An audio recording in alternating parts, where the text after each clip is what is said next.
How I found out that I was adopted was both odd and dramatic.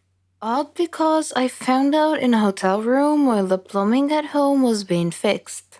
Dramatic because, well, finding out the parents you've known for 14 years weren't really your parents, tears were bound to ensue. There were clue signs when I was a kid that I wasn't related to anyone I grew up with. First of all, although people told me I looked like my parents, I never really saw the resemblance. Second, prior to my first birthday, I didn't really have any pictures of me as a toddler. And third of all, though you might think this is irrelevant, but I think it plays a part. I'm an only child. Either I was just oblivious, or that I was already so part of the family that it didn't really matter. When I was in grade 2, we learned about baptism in religion class. I went to a Catholic school and religion was part of the curriculum. Our teacher began that lesson by giving us this assignment. Bring your baptismal certificate and a baptismal photo to class. The next day, I was the only kid in class who didn't bring either one. It wasn't like I didn't try. I asked my grandmother where they were because I needed them for class. I remember a brief look of panic flash before her face. So I just shrugged it off. I don't know where they are, she said. I'll call your mom and ask her. My parents were working abroad in America at the time. I grew up with my grandparents in a tiny island in the Philippines. My grandfather passed away when I was 4, and ever since it was my strict but caring grandmother and a string of maids raising me. Summers were the month I looked forward to the most, because it meant two things, my birthday and my parents visiting. I was your typical Filipino child with overseas parents. So when my grandmother got off from a long-distance call with my mother and told me that they had my baptismal certificate and photos with them in New York, I wasn't suspicious. I simply restated what she told me to my teacher, who had me look over a classmate's baptismal certificate and photos. When I was a little bit older, I had a dream. I'm the type of person who remembers her dreams. So this particular dream had stayed with me for so many years. Even now, I still remember it. I was at home in the living room, playing with my favorite dollhouse. A woman entered the picture. I remember a mass of dark curly hair and a blue dress. I didn't know her, but at the same time, she looked so familiar. She plopped down on the floor next to me and began to play with me. And then she told me that she was going to take me away. Why? Because she was my mother. I woke up then, was confused for a few minutes, but then I shrugged it off. I must have been watching too much of my grandmother's dramatic soap operas. My father returned to the Philippines to help raise me when I turned 10. I was never particularly close to him anyways. I didn't talk to him much and I avoided spending time with him. Looking back now, I realized that I gave him such a hard time when he was only trying to be a good dad. I have to admire him for never giving up. In those years, I slowly became a daddy's girl, and I still am. He's serious and strict, but has his funny moments. My mother remained in New York, but now tried her very best to visit twice a year rather than once. In 6th grade, again in religion class, we were taught that names were important. They gave us our identities. What did our names mean? How did our parents come to name us? We looked up our names in a dictionary. Mine meant woman of purity. Another definition said simple. That night, I asked my grandmother to call my mother long distance so I could ask her why she gave me my name. Why did you choose my name? I asked her, pencil poised on the page of my religion notebook, ready to take notes. Why did I choose your name? She repeated. Yeah, I replied. I looked up my name and it said woman of purity and simplicity. So why did you choose my name? She was silent for a moment before saying, I don't know. Let me call you back. We said goodbyes and we hung up. I thought that was odd, but I shrugged it off. It was no big deal. If you're still interested in how I found out I was adopted, or why did my mom choose my name, stay tuned for the second part. I don't really like Indian movies because the actors are always overreacting, and the movies are not logical at all. But this is just my personal opinion. However, I've discovered that there are stories stranger than Indian movies. Let me give you a real life example. I'll tell you a story about a young woman named Samantha. Samantha was a beautiful girl with blonde hair and green eyes. She lived with her grandmother after her parents died in a horrible car accident. The whole country read about it. She had many friends, and all the neighbors liked her. They considered her the most beautiful girl in town. Many had proposed to her, but she didn't care much for them. One day, Samantha was walking alone down the street after visiting one of her friends. Suddenly, she had an eerie feeling that someone was following her. She began running and crying for help. Her follower began running and stopped her. He was an ugly man, pointing a knife in her direction. He asked her to hand over her purse. She threw it at him and made a run for it. The man said wait and made to stop her, but another man appeared out of nowhere and punched the thief, who fell unconscious. The brave and good Samaritan picked up Samantha's purse and handed it to her. He was very handsome, with green eyes, soft hair, and an amazing smile. He escorted her back home, and she felt that he was her knight in shining armor. She went inside and hugged her grandmother tight, who was a little surprised but smiled. Samantha was so happy that she gently pulled her grandmother to her feet, and they whirled around and danced playfully. The very next day, she was surprised when she answered the doorbell. Steve, the tall, handsome man, was standing there, holding flowers. He proposed to her, and she said yes. Thus began their love story. Then one day, Samantha was standing in the kitchen preparing dinner. Steve and her grandmother were out, but they were supposed to be back soon. Samantha had everything ready, and she set the table. The house door opened, and Steve walked in. Samantha went to greet him, but she felt dizzy and fainted. Steve quickly took her to the hospital. The doctor congratulated Steve, saying that he was going to be a father.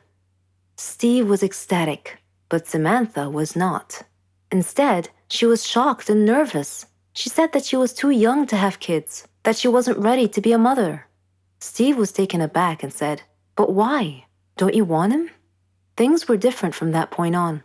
Samantha tried to get an abortion several times, but Steve was always stopping her. She couldn't accept it. She blamed Steve, but Steve couldn't understand her. In her 7th month of pregnancy, Samantha was with her grandmother at the supermarket when she saw a small boy run onto the road. Fearing he might get run over by a car, Samantha quickly pulled the boy off the road to safety.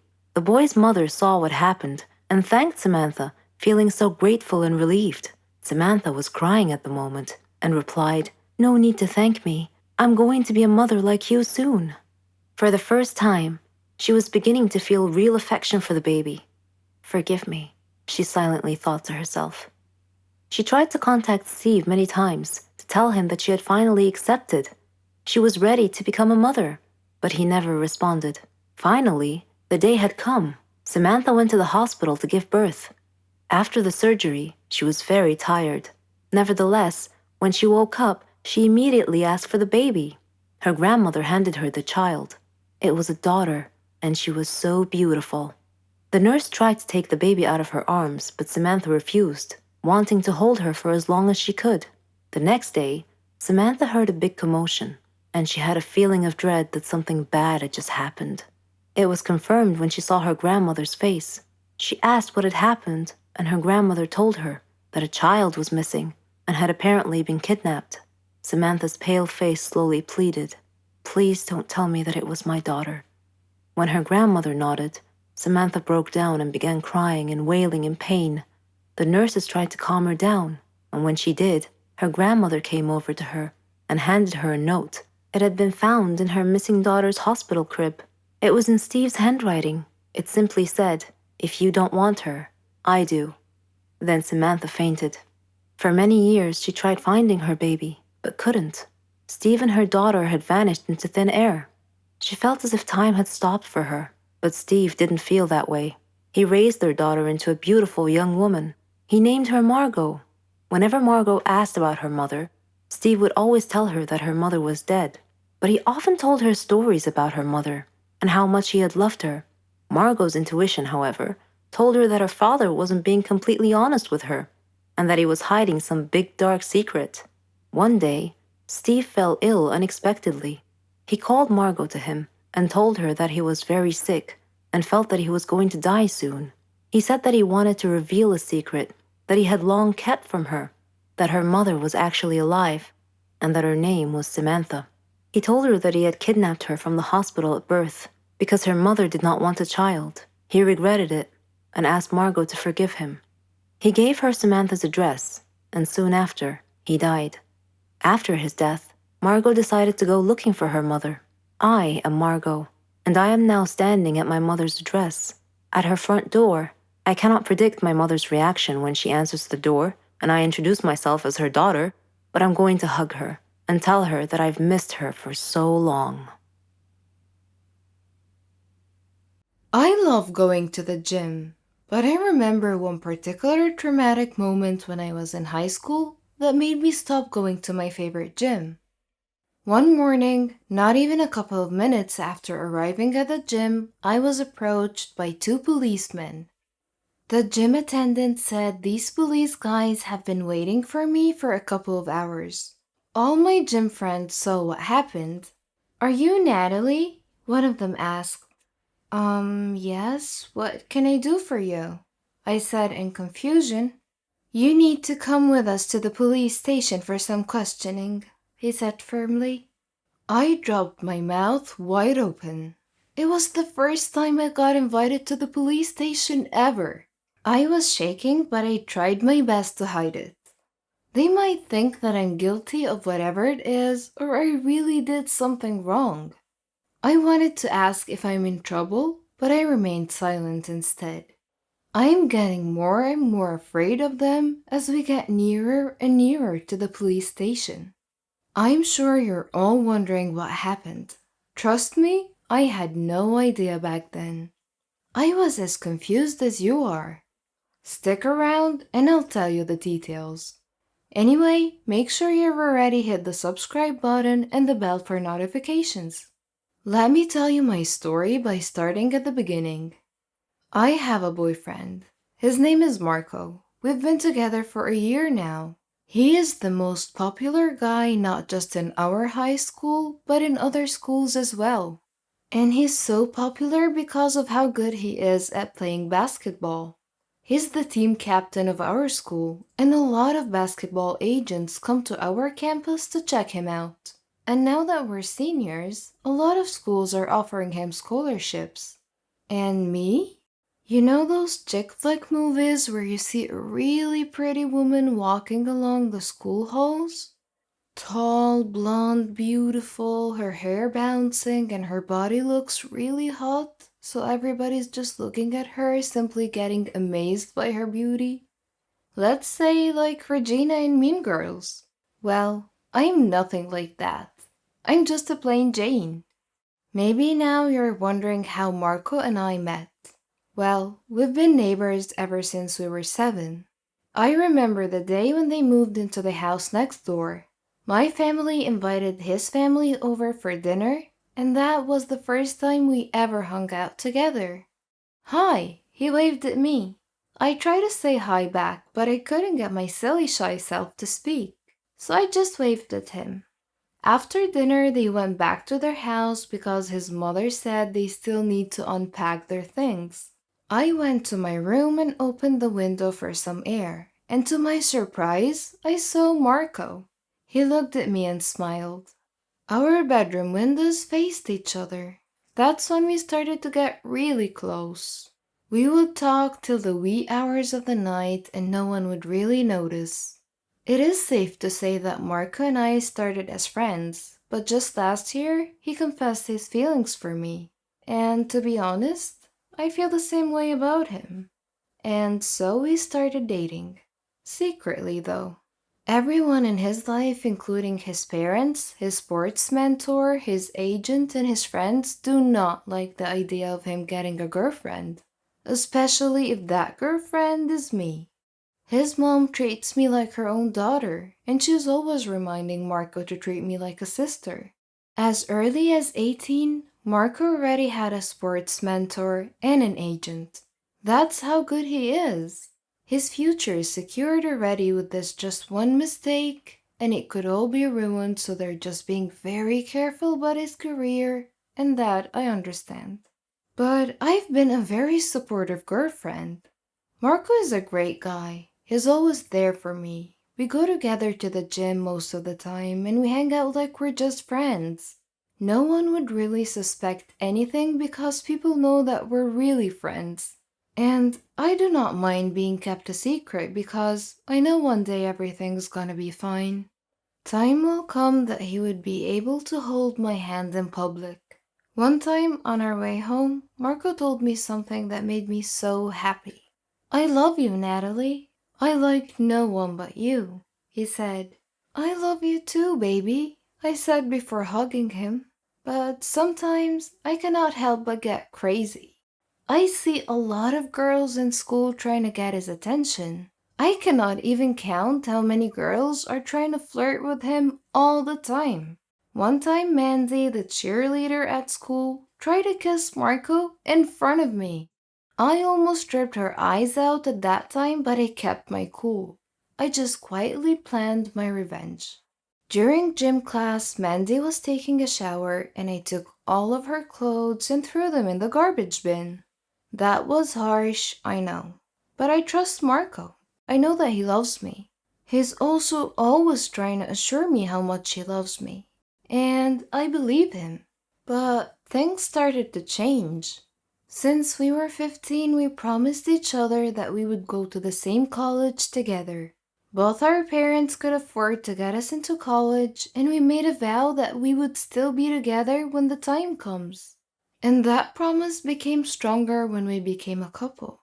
But 6 months ago, my father got into an accident, and he had a spinal injury that made him have difficulty walking. My dad stopped working. I had to apply for a part-time job because my mom could not afford our daily expenses on her own. And due to that scenario, my college fund got in danger. College is expensive. That's why I'm helping my mom save up for it. I have 3 part-time jobs which make Marco and I hang out a lot less than we used to. We barely see each other anymore. He's too focused on his basketball games because he's at the crucial season of a make or break moment with his agents. This period is the decision-making phase for his basketball career, so he's working double time. Whenever we hang out to watch a movie, either he falls asleep halfway or I do. A few weeks before prom, Marco and I decided to go together and tell everyone that we're actually dating. After high school, no one would even care. Also, we're very positive that our parents would approve of us. One time while we were at dinner, he was holding my hand while we were discussing our future in college. Baby, have you decided what college you're gonna choose? I asked. He told me that he chose the most expensive college in his choices. And that got me upset. How can I go to that college? Even if I work twice as hard as I do now, I can never afford that one. That night, we had a fight. After that, our fights became more and more frequent. We rarely hang out, and when we did, we fought all the time. But I love him, and I know he's got a big game coming up. I don't want him to lose focus because of our fights, so I called him and said, "Okay, baby, good luck with your big game tomorrow." "Aw, I love you, baby. Go to the gym right now. I really miss you, and I want to meet you in our special place," he said. There's an area at the gym where we always give each other a hug. I hurriedly went to the gym, but my mood was changed when I saw Mandy throwing herself at Marco again. I got so pissed. When I was near enough, I heard what she was asking Marco. "Can you be my prom date?" Marco was just trying to be nice, so he just smiled and said that he's not even sure if he would go to prom. "Of course he will. Mandy said. I think I know what will change your mind. She tried to kiss him. Mandy tried kissing my boyfriend in front of me. I grabbed Mandy's hair and a big cat fight started. Get off of me, you loser, she said. People at the gym managed to stop us, but my blood was still boiling. I was not thinking clear. I was just so freaking mad that I gave Mandy a big, solid punch in the face, but she dodged, and my fist landed on Marco's face.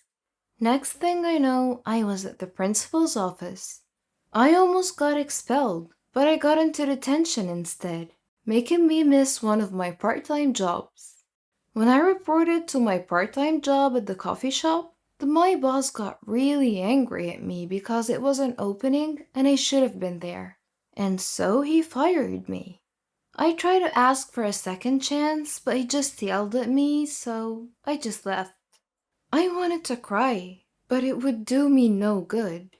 I went home and I gave my mom a super tight hug. I did not notice that we had a visitor.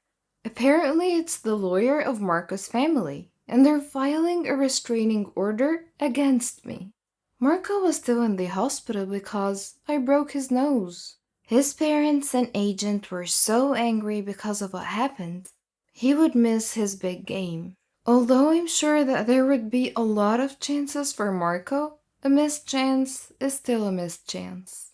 I felt so bad. I went to my room. It's the only place where I could talk to Marco and apologize. But Marco was not there. Maybe he's still in the hospital. I don't know. I fell asleep, and after a couple of hours, I got up, wrote a note, and as I looked at Marco's window, I saw that it was closed.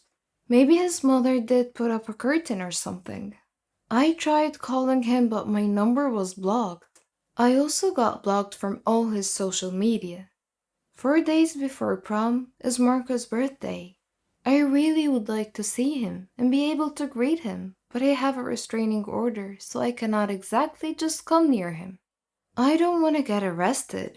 That is not gonna look good on my college application. There would be a big party at Marco's house, and I really want to see him and be able to greet him, so maybe I would just sneak into his room. The night came, and there were a lot of popular kids in Marco's house. I wore a black hoodie like a criminal, and so far, I was successful. Nobody has seen me yet. I was friends with one of their maids, and she let me sneak into the kitchen door, and while the people were getting crazy drunk, I slowly went into Marco's room and waited for him there. I was glad when I heard someone open the door, but I was shocked to see Mandy and Marco together. I'm not sure if he was drunk or drugged or whatever, but I'm sure that it was not the Marco that I know. Nonetheless, it hurt. And stupid me, I hid under his bed. While they were having their passionate moment, I was there. I heard everything. When the coast was finally clear, I snuck out of that house, went home, went straight to my room, and bawled my eyes out until I fell asleep. The next day, I decided to go to the gym to get some happy hormones pumping up. I'm not the type of person to sulk and whine around. Yes, I'm sad, but my life does not need to revolve around misery. I also figured that maybe the gym owner could give me a part-time job since I already lost mine. But then, when I arrived at the gym, two policemen approached me. The ones I was telling you about at the beginning of my story. They asked me a few questions about my whereabouts the night of Marco's birthday. But I refused to answer because I knew I could get arrested for violating my restraining order. I would like to answer when my lawyer is present, I said. The next day, my mother accompanied me with my cousin, who's a lawyer, and she helped me answer the questions where it would not compromise any legal issues whatsoever. I started wondering why I feel like they're making too much of a big deal out of this restraining order. But then I was struck to my very core to find out that Mandy was dead. Her body was found lifeless floating on the surface of Marco's pool. The mental images of Marco and Mandy together kept flashing through my head, so I unconsciously yelled, "Stop!" My lawyer said that they consider me as one of the suspects because few people, including the maid, testified that they saw me sneak into Marco's room that night despite the restraining order. But I didn't do anything, I swear. They advised me to stay inside our house and not go anywhere, even at school, as long as the case has not been sorted out.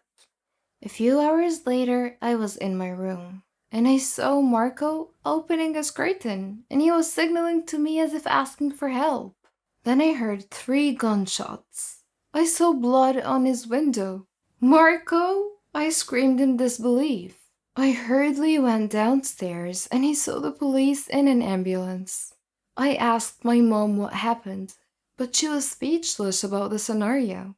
I went outside and my mom was not able to stop me.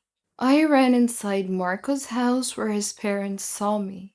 The police tried to stop me, but his parents signaled to the police that it was okay. I tried to go into Marco's room. The moment he saw me, he gave me the biggest and tightest hug ever. I saw his agent dead and the police carrying the body away from Marco's room. Marco was shaking. I waited for a couple of hours before we could talk. We were having coffee, both covered in blankets, outside at their porch, and he started telling me what happened. "Listen, I'm really sorry that I got with Mandy. I was drugged," he said. He told me that he figured out his agent was a double agent. That man was just trying to ruin his career because he's actually the agent and the father of the basketball superstar of our rival school. His agent accidentally killed Mandy when she did not agree with the plan of blackmailing Marco with his private pictures. Mandy destroyed her phone where the scandal was, and the agent started strangling Mandy till they fell into the pool. She didn't know how to swim, and the agent just left her there to drown. I felt so bad about what happened to Mandy. But on the bright side, the agent paid with his own life. Marco figured it all out because he would not let me go to jail. When the agent knew that Marco already knew the truth, he pulled out a gun. But Marco was able to alert his parents to call the police. Marco also explained to his parents that I'm his girlfriend and not a crazy stalker. We're just hiding it because we don't want anyone to get upset given what's at stake about his career. His mother apologized to me and asked if we could leave the past behind. And all I said back was, "Of course." The following night, we all had dinner together. Marco's family, my family, just like old times. And they officially accepted me as his girlfriend. Also, they've legally lifted the restraining order. Prom night came. Marco and I had the time of our lives. He introduced me to his friends and teammates as his girlfriend, and that made me so happy. We danced all night and made sure that we created great last high school memories. We ended the night passionately. Well, you know what happens during prom nights. And I do not have a single regret about giving it to Marco. The next day, we went to our favorite coffee shop, and we had a long talk. We decided to break up. He obviously had a great future in basketball waiting for him, and he does not need me to slow him down. Someday, if we're really meant to be together, I'm sure love will find its way to bring us back together. But for now, let's be realistic. I do not have enough money yet for college, so I decided to sit it out for a year while I'm working hard for my tuition fee. Marco goes to an Ivy League school where his basketball career got so much stronger. Don't worry, we're still friends. We always see each other during Thanksgiving and other family occasions. Last year, I even met his new girlfriend when he brought her home for spring break. It kind of broke my heart, but I'm good now. When Marco and I broke up, I realized how much I sacrificed for his career and his future. And it was as if mine did not equally matter. When I asked myself what I want to become and which course I should be taking, I did not know the answer. So I focused on myself until I figured out that I wanted to become a lawyer.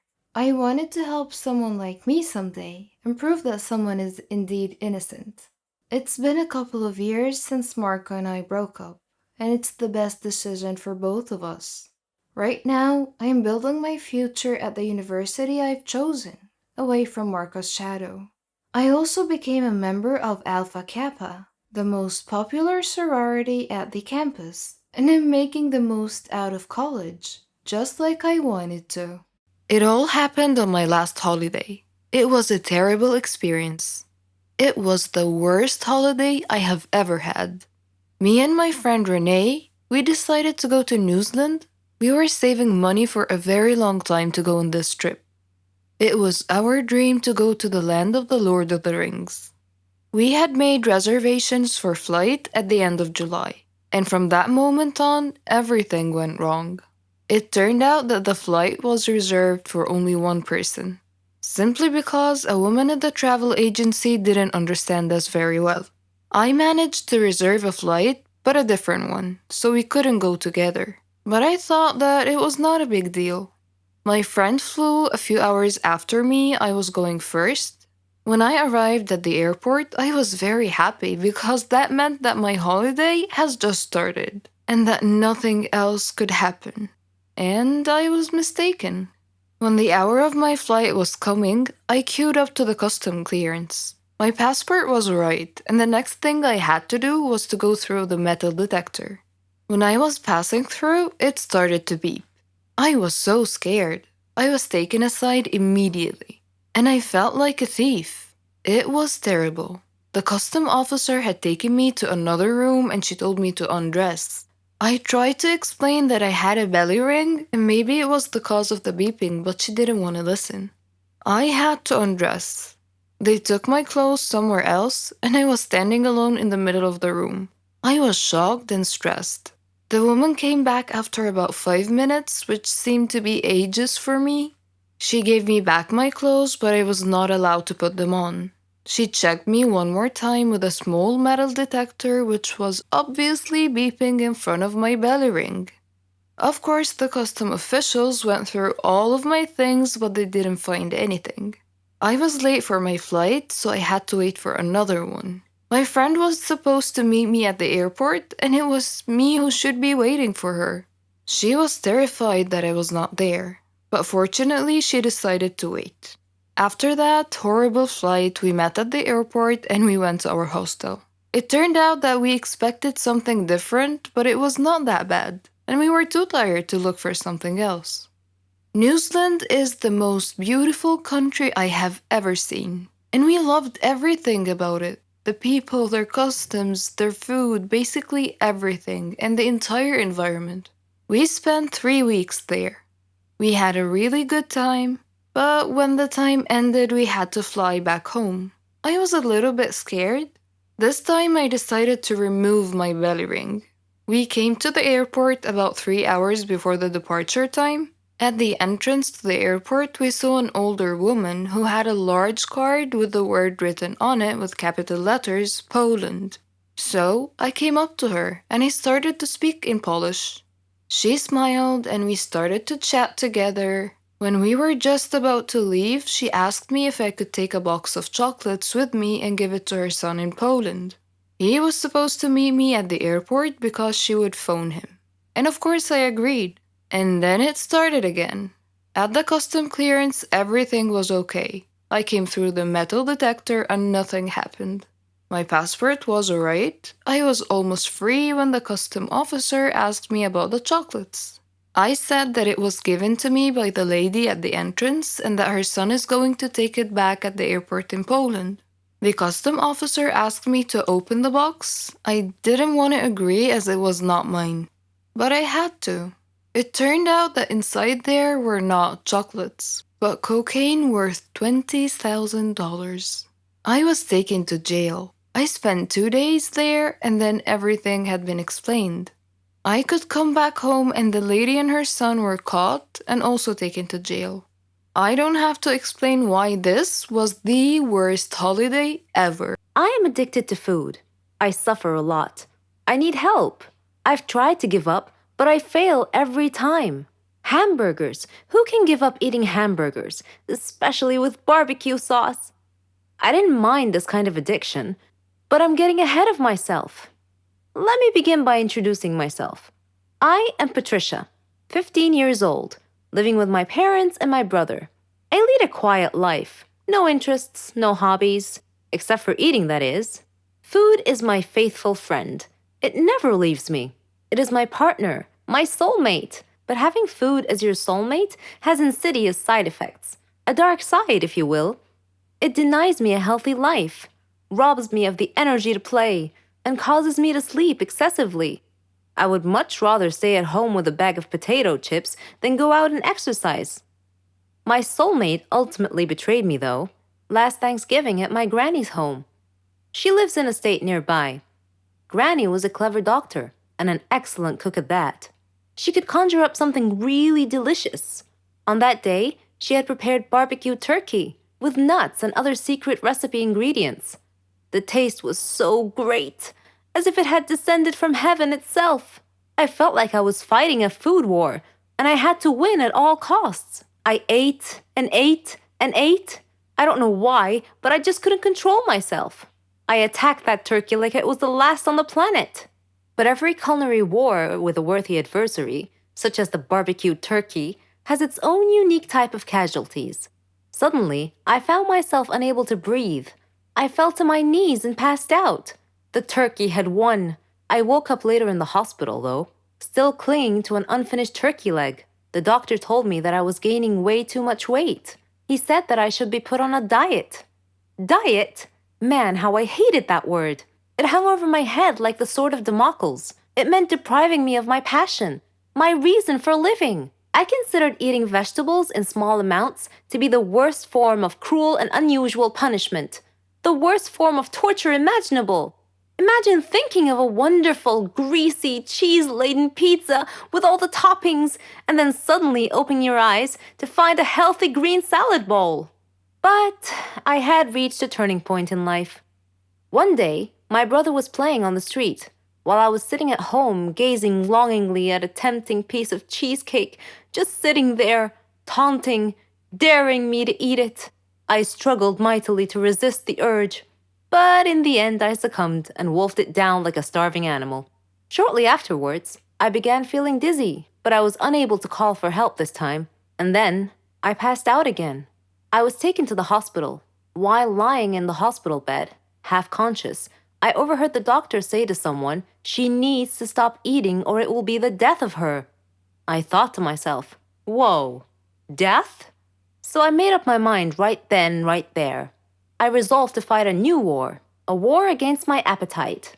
On our way back home, I told my father that I wanted to see a nutritionist. He was delighted to hear that. Later, at the clinic, the doctor welcomed us in. She told me how to overcome my eating fetish. She gave me a strict diet regimen with a schedule full of healthy meals. I kept telling myself that winning this war was possible. I simply had to be patient and persevere. I stuck to the strict diet and did some physical workouts. My parents supported me wholeheartedly. I was enthusiastic. I can totally do this. A week passed quickly, and I eagerly visited the doctor to receive some good news. When the doctor weighed me and told me that my weight hadn't changed at all, I was crestfallen. She looked at me and asked me, how was this possible? I told her I didn't know, because I was following her diet thoroughly, though it did require a tremendous effort on my part. Another week passed, and again I went to the doctor. The results were the same. She said to me, "Patricia, are you sure you're following the diet I prescribed for you?" I said yes. She sat there wondering. Then she told me with a puzzled look on her face, "It's odd, but your weight is increasing, not decreasing." This unexpected piece of news mystified me. Another week passed. No change. The doctor was nonplussed. I returned home with a dejected look on my face. My father asked me what was wrong. And when I told him, he laughed. Do you believe that? My father actually laughed at my predicament. I was furious. He gestured an apology with his hand and then told me that it was my own fault. I was puzzled. What are you talking about? He told me that I had been sleepwalking to the refrigerator every night and eating everything in sight. I was taken aback. I couldn't believe it. Stop acting like you didn't know it, he said. You must have been awake. I replied, "No, Father, I'm not acting. I was truly unaware that I've been sleepwalking and eating in my sleep. But now that we've finally solved the mystery of the increasing weight, we returned to the doctor with this new information and told her the situation. She laughed and told me that my discipline had denied my body the food it craved, but my brain had refused to cooperate and had overridden my will by urging me to eat in a subconscious state. She told me not to worry, though, that she could treat that. Armed with this knowledge and her support, and the support of my family, I felt that I could finally win this war." He was a dream, the future, or so I thought. But my love was cursed right from the start. Sounds a bit confusing, right? Let me explain. But first, I should probably introduce myself. I'm Carolyn. I was a dreamer. I dreamed of a good, warm, stable, successful life. I wanted a good job. And I wanted to travel around the world a bit with Helen. She was my best friend. We virtually shared the same dreams, and hobbies, and interests, and lifestyles. We've been friends since we were kids. People often thought that we were sisters. I did too, in fact. She even got jealous if anyone tried to get close to me. Every day, Helen and I worked a little more towards our dreams. Once, when Helen and I were traveling with some of our friends, we had a problem with the hostess on the plane. A gentleman intervened and cleverly solved our problems. His name was Danny. I liked him. A lot. I thought about him often. But whenever I talked to Helen about him, she told me that he was not as amazing as I seemed to think he was. Coincidentally, I met him again at a party of a mutual friend. We talked together till daylight. I told Helen about our encounter, and she expressed her wishes that my love story would have a happy ending. I similarly told her that I hoped she would find the love of her life someday too. Everything would be okay, we figured. Then, one day, I received a letter in our mailbox. It was in weird handwriting, as if the writer had written it with a trembling hand. I opened it curiously.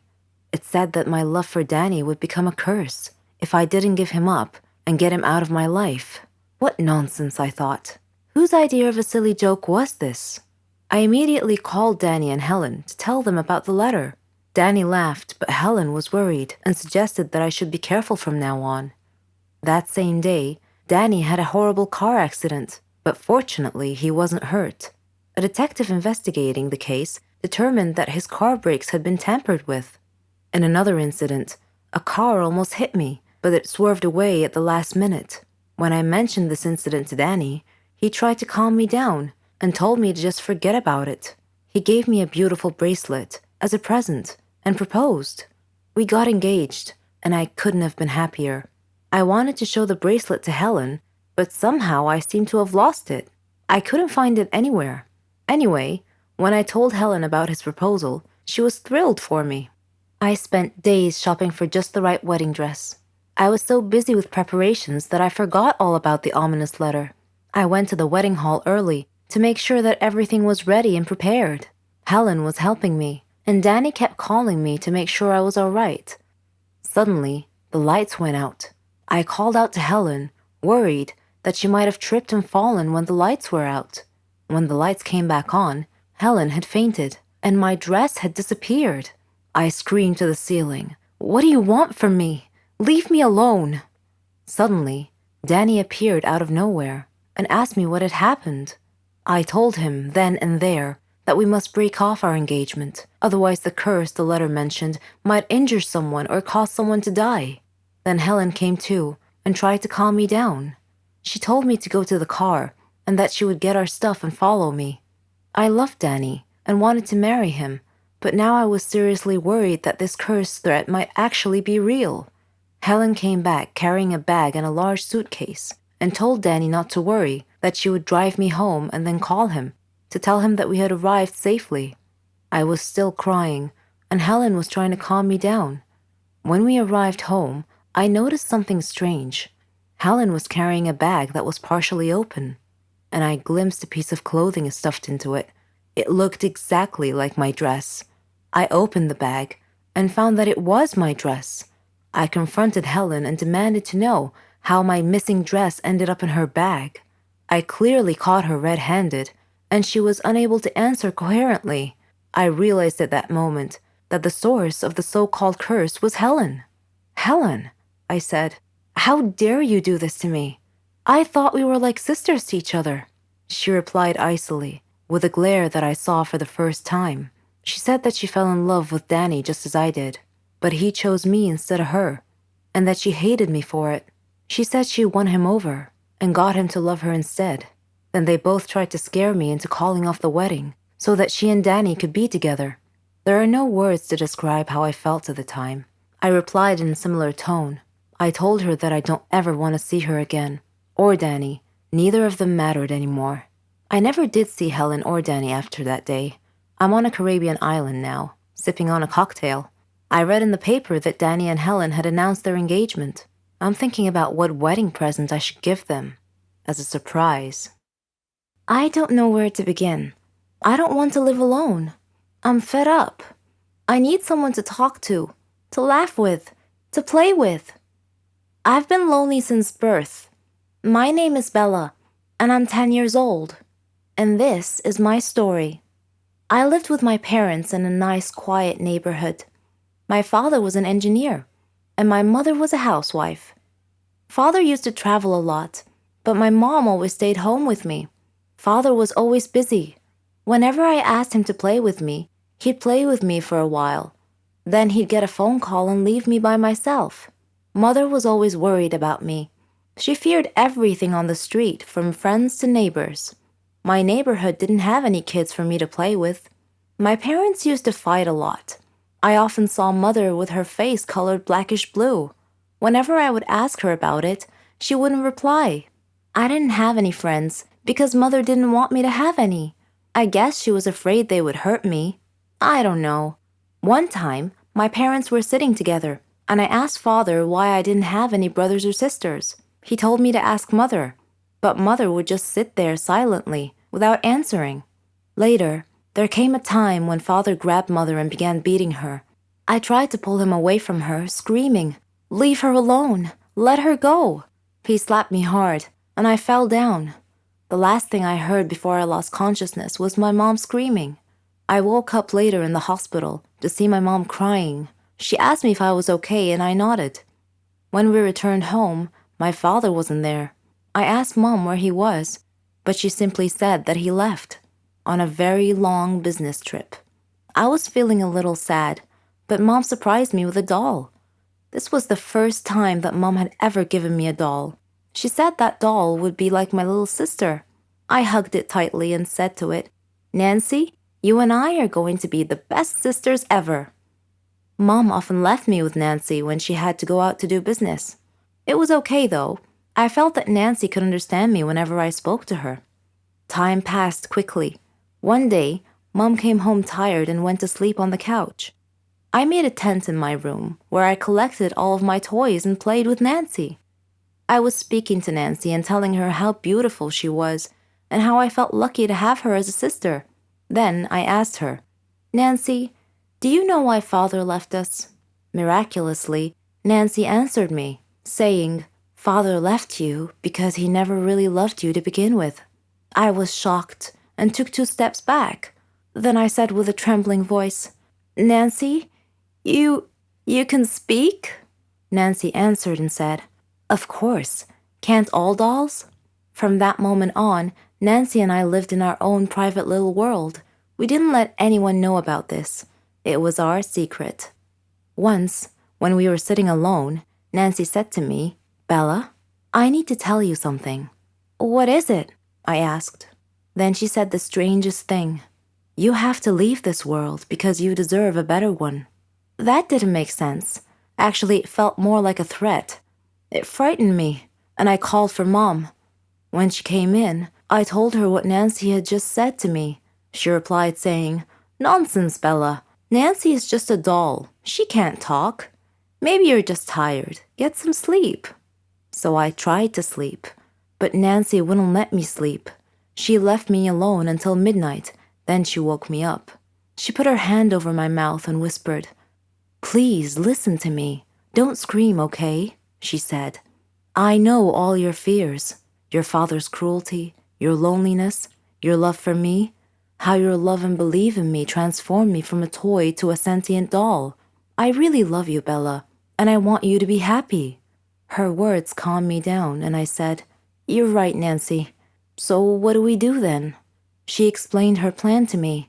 In 2 days' time, we'll run away from home to a place called Toyland, where we'll meet some great friends. Whenever Mom was busy with work, I would speak and laugh with Nancy. And whenever Mom would enter the room and ask me who I was speaking to, I would laugh and point at Nancy. I could see in Mom's eyes that she was beginning to worry about me. One day, as Nancy and I were preparing our stuff to escape, we were looking at a map we had prepared. Then, unexpectedly, Mom came into the room.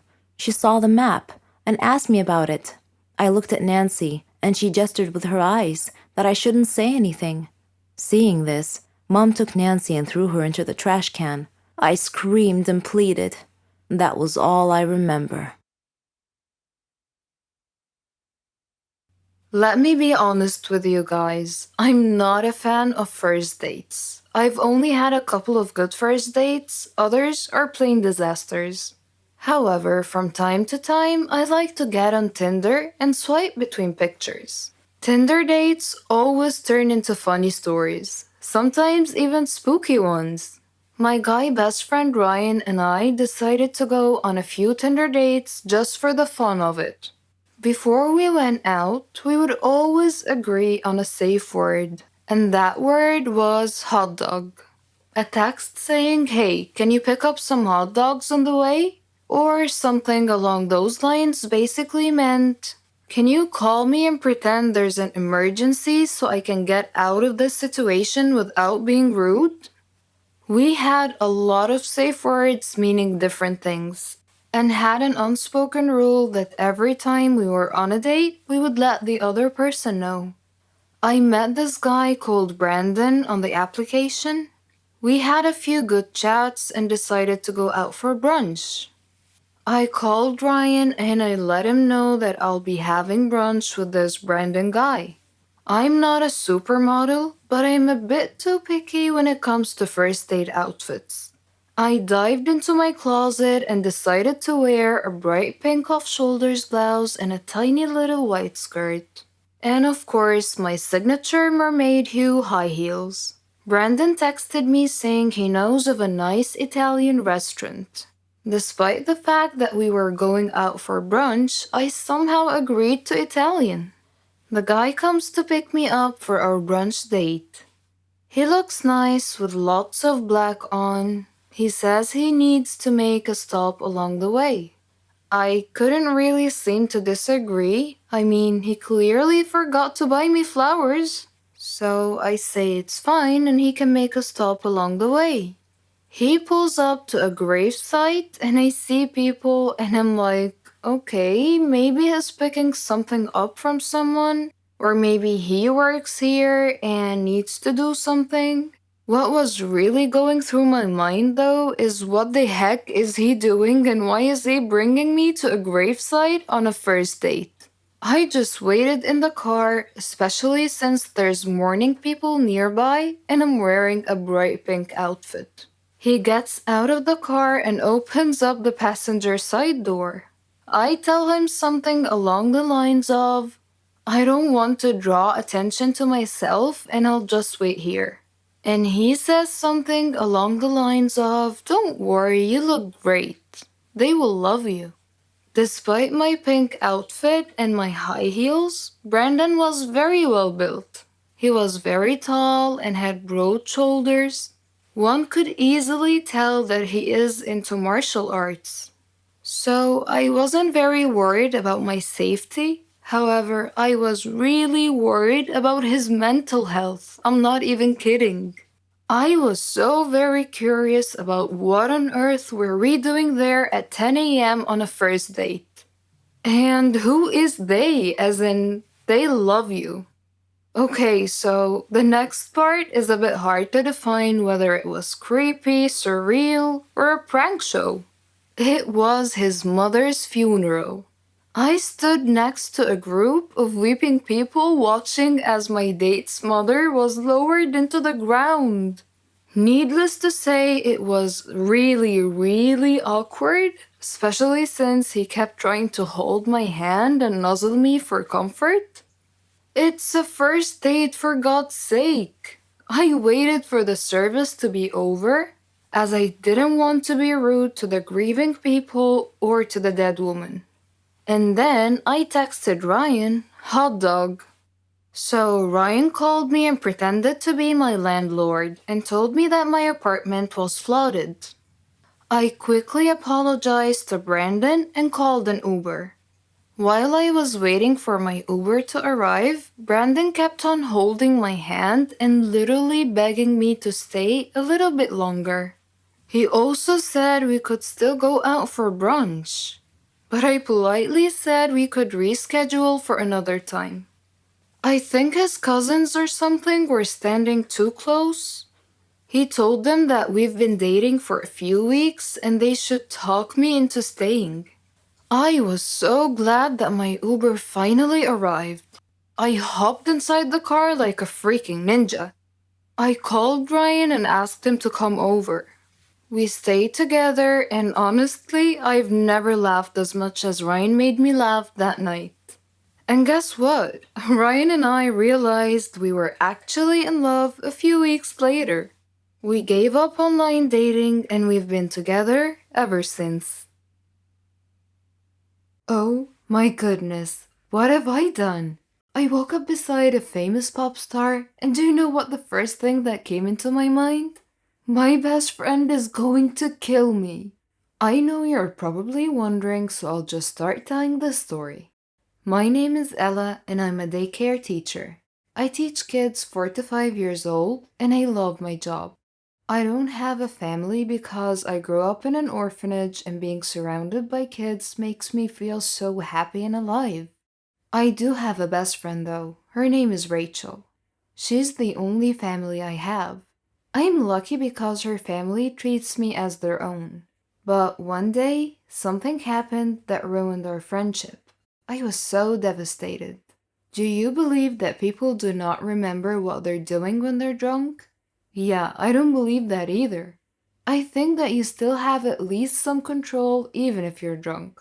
But I guess I was wrong. It all happened at the birthday party of my best friend Rachel. Rachel is obsessed with her childhood friend who turned into a famous pop star, Daniel.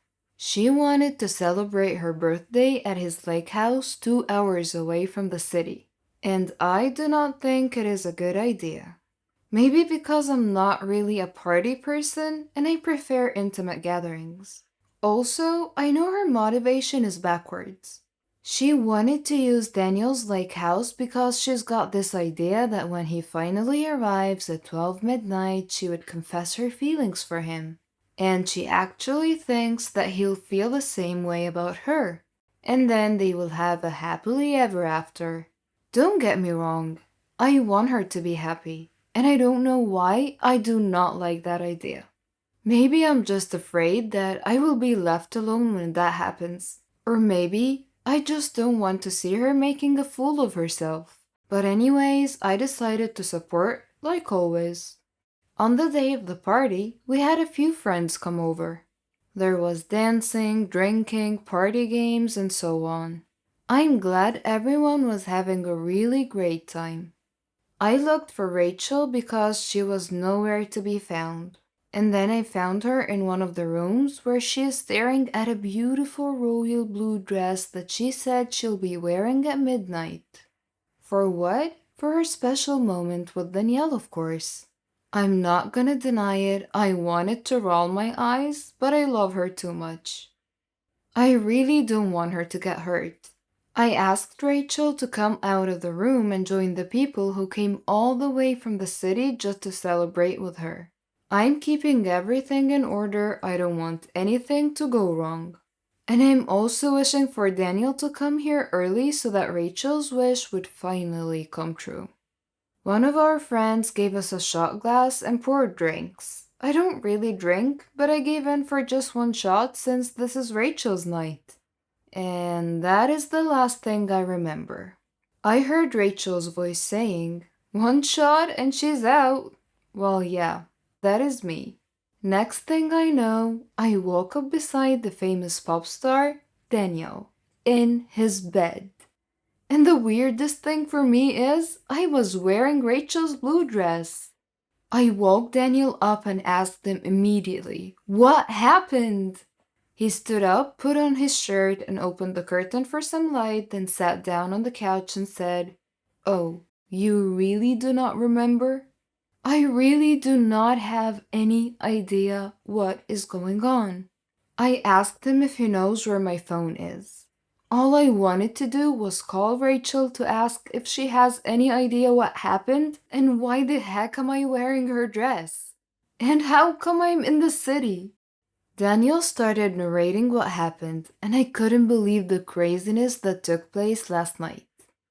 He said that he arrived at 12 midnight very quietly. He did not enter the front door because he did not want to attract a lot of attention. He said that the party was fun as it was anyway. Then he immediately went to his room to freshen up so he could join the party and look for Rachel. But that was when he saw me. We've never really met before, and at first he thought that I was Rachel. But then I introduced myself and very drunkenly said, "Hey you, Rachel is waiting for you. She's sad you didn't come." Then he just laughed. I just had a shower and I was having a hard time zipping my dress up, so I asked him, "Can you zip me up?" And so he did. And then he said I jumped out of the window because I was narrating some children's storybook and I claimed that I could fly. He followed me and saw me unconscious. My head was bleeding, so without getting too much attention, he brought me into his pickup car and decided to drive me to the hospital. While on the way, he was hoping that my head injury was not serious. When we finally arrived at the hospital, the staff got me into a stretcher and they quickly gave me anesthesia and stitches. After a briefly short while, I woke up and I asked where the party was. I guess I was still high with the meds. They said I removed my IV and I ran outside the hospital. Daniel says he called someone to settle the bill because he needed to follow me right away. He went outside to look for me, then he saw me dancing in the middle of the street, causing cars to stop, and got freaked out. Daniel carried me and brought me into the side street, and then I complained that I was so hungry and thirsty. He drove me to the nearest convenience store to buy me some water, and as he was getting water and food for me, I opened almost all of the chips and cookies in the stall and ate them. He apologized to the owner of the store and paid for all of the damages. And then he lost sight of me again. But to his horror, he saw me dancing at the top of a police car. "Ella, come down now," he said in a panic mode. He was able to get me down, but I started throwing stones everywhere while laughing. I don't know why I acted that way, but the way he told the story, it seemed like I was being really crazy. Then he said I threw a stone at the window of a police car, which the police eventually saw. Daniel came to the rescue and apologized. He also promised to settle everything. The police recognized him and they requested a selfie. Good thing that he has so many fans. But then, one unfortunate thing happened. I threw up directly at the police officer's uniform. Daniel grabbed me and drove away as fast as he could. He checked if we were being chased by the police car or not, and he was able to breathe when he realized that they did not follow us. Then I told him that I want to throw up again. He stopped at a nice spot and helped me while I was throwing all of my internal organs out. Then he took care of me. He gave me some water and a tablet for the hangover. He asked if I was doing okay. I said, "I want to lie down." At almost 2 a.m., we were lying down at the back of his pickup car. We were watching the stars and talking about each and everything. He said that I was still drunk at this point, but I was beginning to sober up. He told me how I kept on asking him about his love life and making him admit that he's a womanizer. I don't really remember that part, although I kind of remember the stars and the wind. Or maybe it's the stars in my head right now because it kinda still hurts. And so I asked, how did we end up here in the city? You said you wanted to sleep in a comfortable bed. That's how, he said. He explained that he tried to drive me back to the lake house so he could explain to Rachel and the rest of my friends what happened to me. But then there was a car accident on the way back, so he just decided to go back to the city and put me in his bed.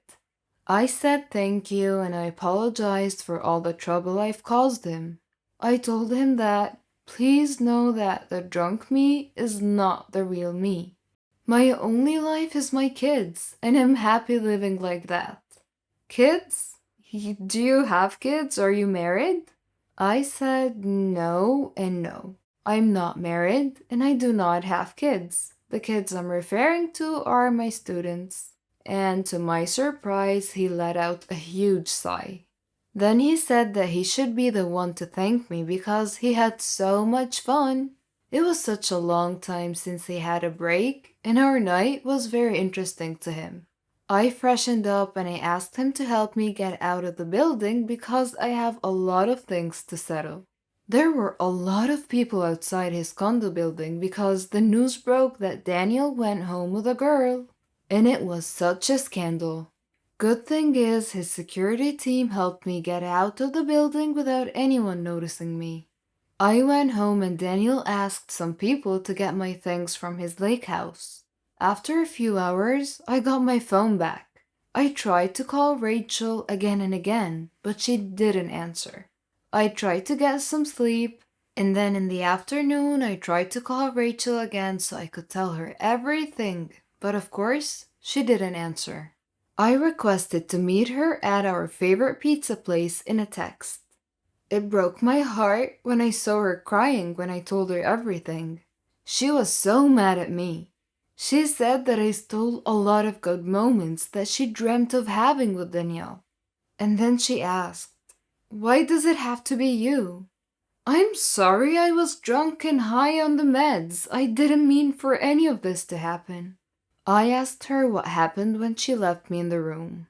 Daniel told me his side of the story, but I don't really know what happened before he arrived.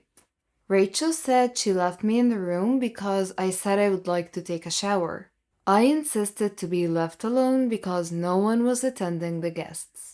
And that must be the time when Danielle saw me dressing up. I was so sad because he didn't come to my party. And I was looking for you because I needed someone to talk to, but you were nowhere to be found, she said. Now Rachel knows that he came, but he took the wrong princess. I apologized again and again, and I tried to make it clear that what happened was not my intention. But Rachel was really angry with me. She even told me, I don't want to see your face again, you traitor. She added, I do not believe you cannot remember anything. I know you took advantage of the moment. That is so not true, I yelled, but she already walked out. I went home sad. I lost my friend Rachel. She was my only family. I'm hoping that she would come to her senses and forgive me, but I know that would not be possible as of the moment at least. Monday came and an unknown number kept on calling me. When I answered, I was surprised that it was Danielle. Whatever happens, do not go out today or even watch the news, he said. But I could not do that. I cannot skip school because my kids would miss me, and I would miss them for sure. Now that I don't have Rachel in my life, I definitely need the love of my students. I did not answer Daniel's calls when I arrived at school, though I wondered how he got my number. Well, I guess he's got connections. Or maybe he got it when his staff delivered my phone yesterday. I need to get out and proceed to have a normal day and forget about all the Daniel stuff right now. But then when I arrived at school, the principal asked to meet me before I proceeded with my class. And to my surprise, she was firing me. You're not gonna be a great role model for the kids, I'm sorry, she said. She opened the news blog that she was watching, and some vlogger documented what happened that night with Daniel, because of course he's got fans everywhere. It was already trending. It has everything from the moment I was in the hospital, my silliness at the convenience store, and the way I was dancing like a fool at the top of a police car. When we stopped so I could throw up and even more. But I think people assumed that we were being naughty in the dark. And the finale was Danielle carrying me into his condo unit when I fell asleep in his car. Goodness, that was such a scandal. Tonight, I know Daniel is going to have a big concert, and this might affect him too. I have no family, so no one is going to be compromised with this situation. Good thing that Rachel is not connected to me right now, because her name might also be ruined. For a moment, I was so happy that I was in this crazy situation and not Rachel. I do not want her to be humiliated. Daniel made a big announcement on social media right before his concert. I went home and watched it. Please do not assume anything. The woman that I was with the other night is a great person, and I hope this world would accept her as the love of my life. Ella, if you're watching this, please, I beg you to forgive me for the trouble my world is causing you. That's what Daniel said on social media. It quickly went viral along with the clip of us being together. Good thing that no one knows where I live, or I would not be able to walk out of my house anytime. I decided that I should go to Daniel's concert. I watched from a distance and I texted him to meet me up at the rooftop of my condo unit so we could talk like two adults and iron things out. When he arrived, he smiled at me and it made me feel better on the inside. Well, his smile kinda calms me down. He said, "What I said was true. I fell for you that night, Ella." I do not know what to say to that, I answered. I told him that he knows nothing about me. I also let him know that I do not have a family, and the only family I have right now is angry with me. I also told him that I lost my job. The last thing I need at the moment is another complication, so if you really want to be part of my life right now, you will accept whatever I can offer, and right now, that is friendship. Daniel agreed to be in my life on my conditions. He even helped me rebuild my life. Even if Daniel was busy, he always made sure that he's got time for me. He also tried to help me patch things up with Rachel, but she still has not forgiven me. Her family has also turned its back on me, but to be honest, I understand. Few weeks later, Daniel built a foundation for homeless kids because he would like to share his blessings. He made me the project manager and I was so happy to finally have a purpose again. I enjoyed helping kids and it felt like I have a big family. I also appreciate the effort of Daniel because no matter how busy he was, he always made sure he had time to visit the foundation. Another year has passed and Daniel never left my side, although our relationship was never clear to him. With his world, I know he's got a lot of temptations around him, but he always says he's only got his eyes fixed on me. I'm willing to wait, he always says. One day he surprised me with a gift that made me fall for him even more. He said that he asked some people to start a project of building a daycare center. He said that this is his gift for me and that I don't need to pay him anything back. As of the moment, I have a lot of students and it's making my heart smile. I'm so glad that my life is right on track. A year has passed and I found myself missing Rachel so much. I hope by this time she has already forgiven me. Then I saw my email and there was a wedding invitation. Oh my god, Rachel is getting married, I told Daniel. I told him that she's inviting us to her wedding, so that must be a good thing. That night, Rachel called me and invited me to her bachelorette party. Daniel said, "Careful with the alcohol, do not drink," he jokingly said. The bachelorette party was very decent. We were able to talk, and she said she found someone after what happened with Daniel. She realized that she was obsessing over Daniel too much that she forgot to have a life and meet other people. And now she met the love of her life and she's getting married next week. She asked me to be her maid of honor, and I said, I hope it's not yet too late. Of course I said yes, and she showed me the dress and it really looked beautiful. She also asked for forgiveness because I should have been more forgiving. I now understand that you did not plan any of it, she said. She also said that if that did not happen, then she wouldn't have met her husband-to-be. I'm so happy for Rachel. She's finally gonna have her happily ever after. On the day of the wedding, I had Daniel as my date. He gladly offered to sing at the wedding reception. When the other band was playing, he asked me to dance with him. And then he asked me $1 million question. Ella, will you be my girlfriend? He asked. If I say yes, will you get me a drink? I jokingly said.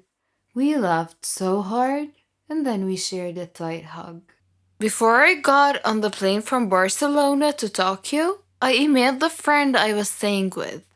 Please do not be shocked by my appearance. I look a little bit different. Also, I won't have any money when I arrive.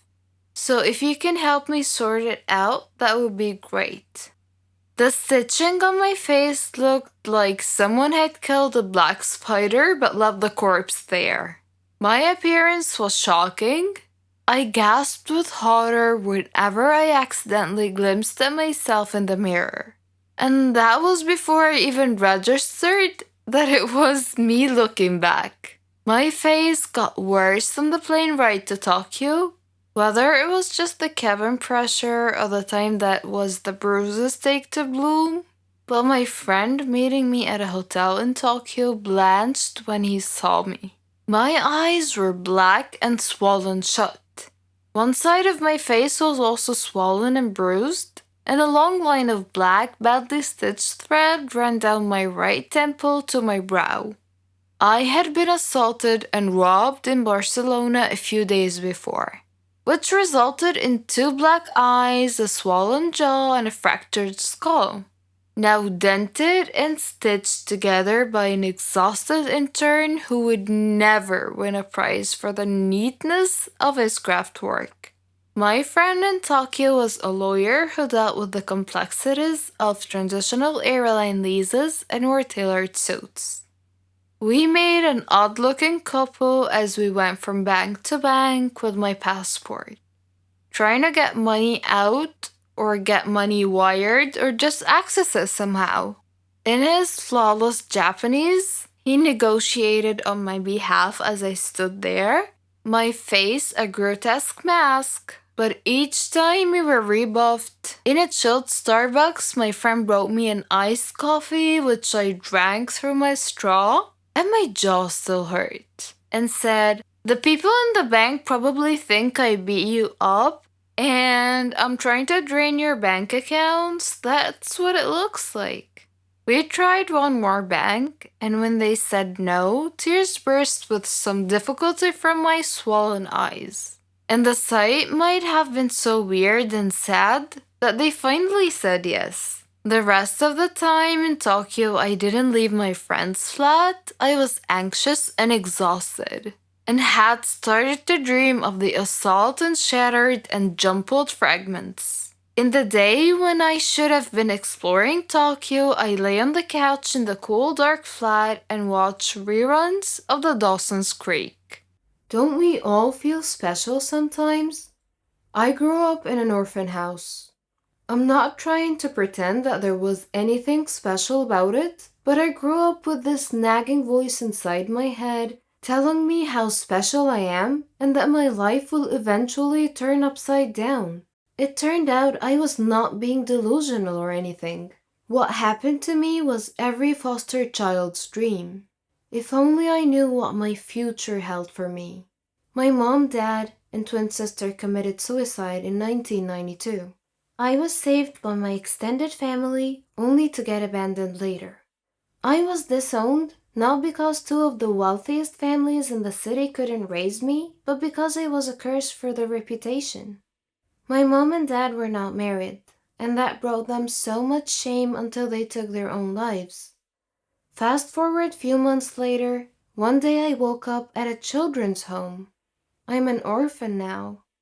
I have absolutely no memories of my parents, or even my twin sister, but I do remember my extended family very well. They gave me up when I was 6 years old. My uncle is an extremely rich businessman. He was never really bad to me. In fact, he put me in what you can call a fancy home. Although he promised to visit me every weekend, he never did. I was put in a medium-sized room with 4 other girls: Rosaline, Claire, Bella, and me, Rachel. They were all dressed in clean nightgowns, but they were all the same color, pale green. Mrs. Milton, our guardian, gave me a similar gown to put on. It felt as if I was admitted into kids' military. Our hair was always put up in a tight bun. We all looked the same. Mrs. Milton was not the kindest person you could come across, but she wasn't evil either. The house was divided into 2 sections, one for the boys and one for the girls. The only time we met the boys was in the outside building, which was some sort of a school. We took a few classes every day, and to be honest, we had some really good teachers. I always sat next to a boy called Nate. I thought he was super smart, and he always helped with my math homework because numbers were never really my field of expertise. We eventually became really good friends. Whenever I went back to the room, all the girls were too occupied with their toys, and they were all good friends already. It felt like I was an outsider. However, a few months later, I became the alpha of the group. Don't get me wrong, this is not another Oliver Twist story. We used to pull pranks on each other all the time, and we had a really good laugh. I mean, being in a foster home is not exactly a vacation, so we made the best out of a bad situation. When the girls would go to sleep at night, I would go fake sleeping until Mrs. Milton had gone to sleep as well. Then I would stare out that tiny, teeny window and start counting the stars one by one. I named one after my dad, one after my mom, one after my twin sister, and finally, one after Nate. I would stay up all night long daydreaming until I fell asleep. Mrs. Milton would wake us up around 6 a.m. to have breakfast and go to class. It went on like that for years and years. Every day seemed exactly like the other, except on the weekends, which wasn't really much of a weekend. It only meant we were allowed to eat dessert. I have always been an extremely curious little girl, and the reason Nate and I grew so close was because he was a curious boy as well.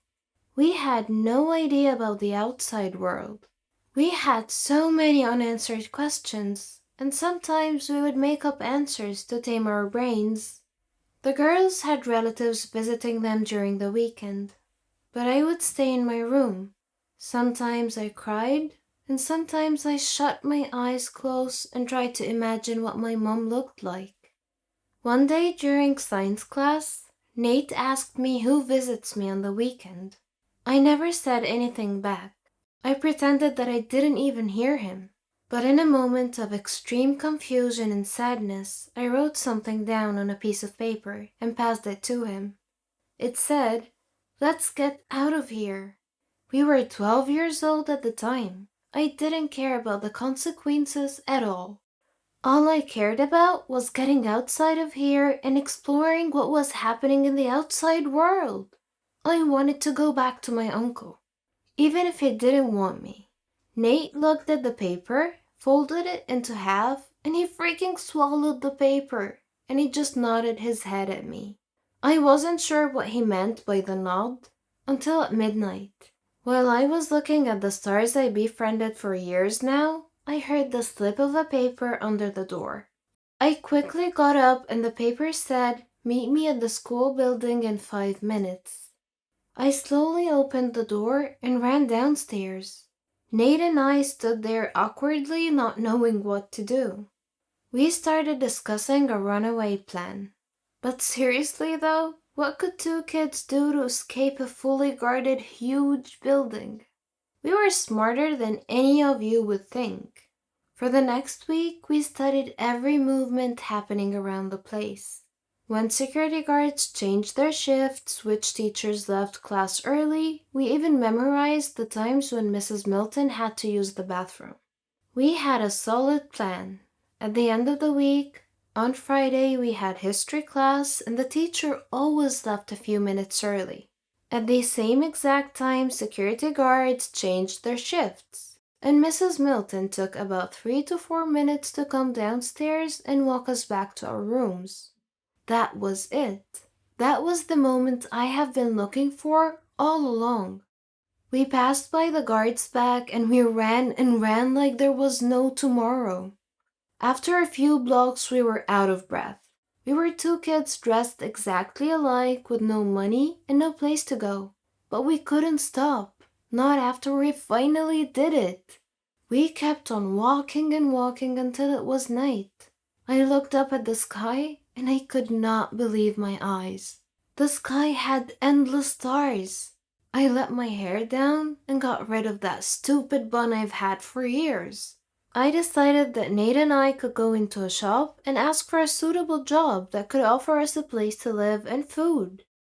Yes, I was that smart, and I still am. So we went into a grocery store owned by an old lady. We told her our story, and what she said back was, "I need to call the police." And so we begged and cried and cried and begged, and the lady had a big heart. She offered us some sandwiches and said we could help deliver groceries around the block. We immediately agreed. Nate and I had to sleep on a blanket inside the store every night. It was not a great situation, but we loved that sense of freedom. We felt like we were hero kids with superpowers. We stayed with the old lady for what seemed like a year. If you haven't guessed it by now, I was in love with Nate. I had our wedding planned inside my head, and although he never said anything back, I knew he loved me even more. One day we heard that old lady talking to an officer who was looking for two lost kids. We grabbed all the cash we could and ran through the back door. I know it's inconsiderate to rob the woman who provided for us, but there was no other way. We quickly stopped the cab and asked the driver to drive as far as possible. He gave us a weird look, but when we showed him the money, he started driving. At this point, Nate held my hand for the first time ever, and he said, "We'll be okay." I felt my heart melt to the ground, but traffic noise brought me back to my senses. The cab driver was driving funny, but none of us was really familiar with driving, so we never really paid much attention. I looked at Nate and he said, "We need to find my uncle. He's rich, he can help. You can hide in my room. Or he can even adopt us, I don't know." My voice was shaky. Nate replied and said, "Hey, calm down. I promise we're going to be fine. Rachel, we have each other. This is all that matters. And I will help you find your uncle." I didn't hear the rest of his words. I woke up in a hospital bed. I screamed at the top of my lungs. A nurse came in, and I said, "Who are you? Why am I here? I need to leave right now. Where's Nate?" The nurse gave me a pill and some water. She said, "Calm down. You'll be fine. Your friend is fine. You got into a car accident. What's your name?" I pushed her hand away and refused to take the pill. "My name is Rachel and I need to see my friend right now." The nurse just left me. Then an officer came in. He started asking questions, and I kept asking to see Nate. I never answered any of his questions. I asked him to call the nurse again, and she came back. I asked her to help me sit straight because I could barely feel my legs. Maybe I'd been sleeping for too long, I don't know. She just stood there. I looked down, and I didn't have legs. What happened? I asked. The accident happened, Rachel, the nurse replied. Now I'm a crippled orphan? No, that couldn't be true. I'm not sure why, but I was super calm, and I asked, what happened to my friend? He is okay. Where are your parents? I stared up at the white ceiling and never said anything back. I don't know how, but it was suddenly next day morning and the officer woke me up. I told him the whole story, and I described my uncle and his business name. I needed all the help I could get, but no one was telling me anything about Nate. The doctor explained that I will be able to walk again, but it might take up to a few years. Later that day, my uncle came. I had an ocean of mixed feelings, but my eyes were stoned. I couldn't shed a single tear. The first thing he said was, "Why did you do that to yourself, honey?"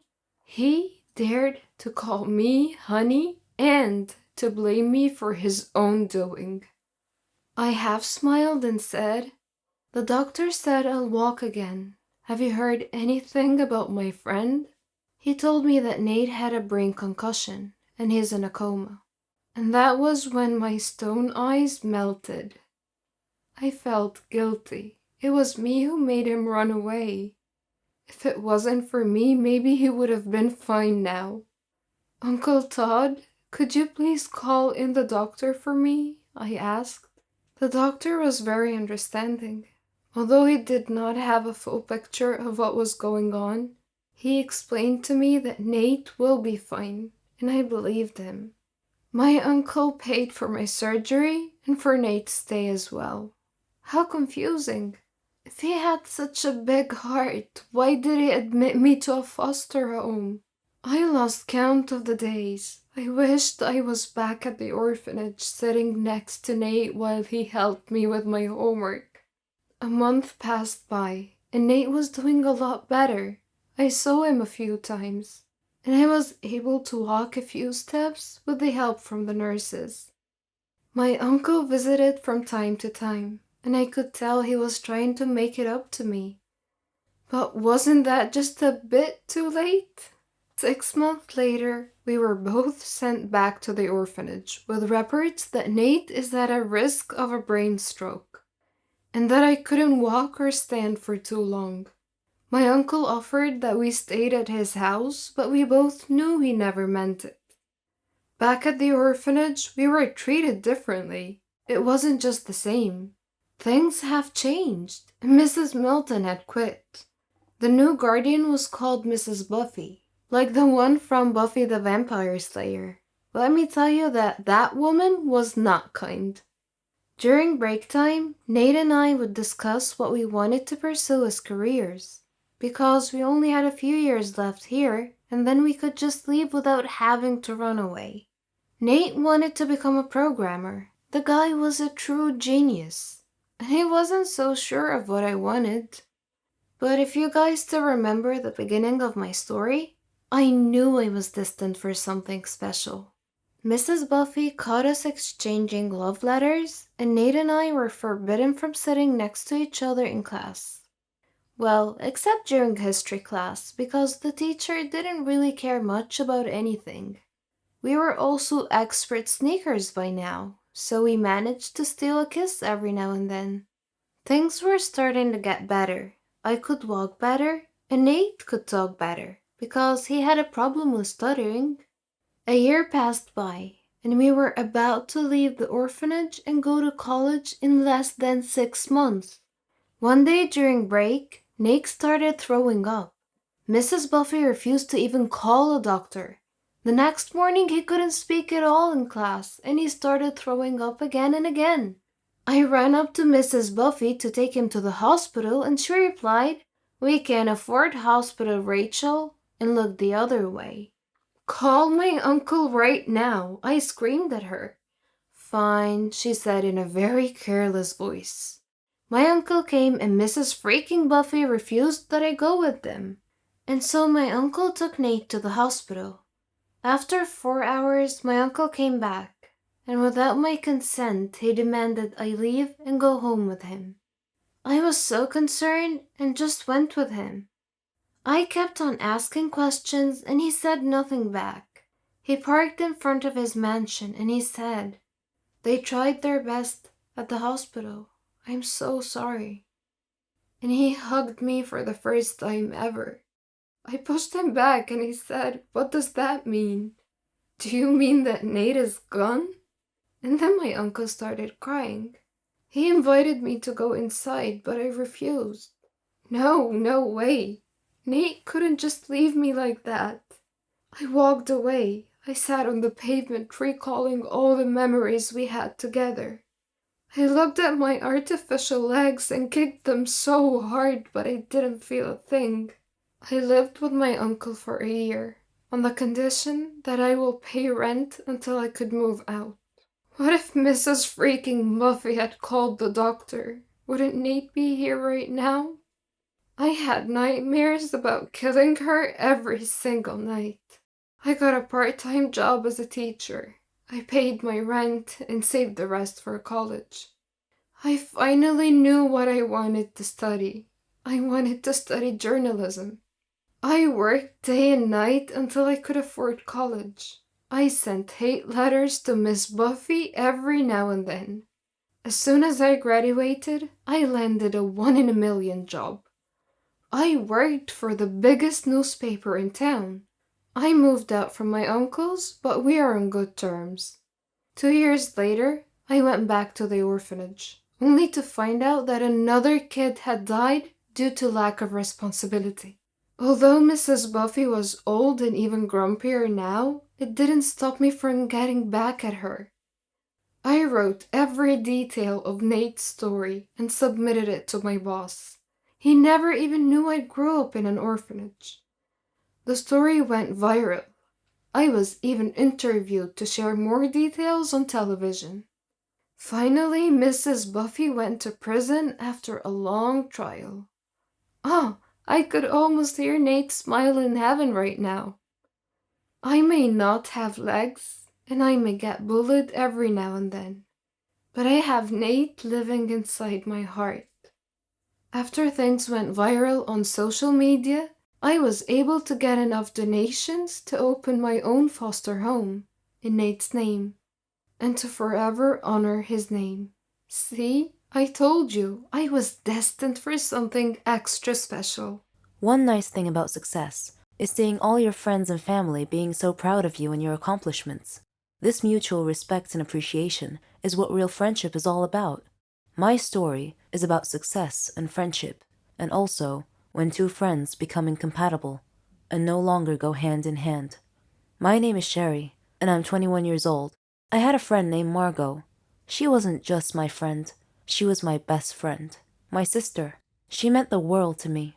We were alike in so many ways, even in our hobbies, our dreams.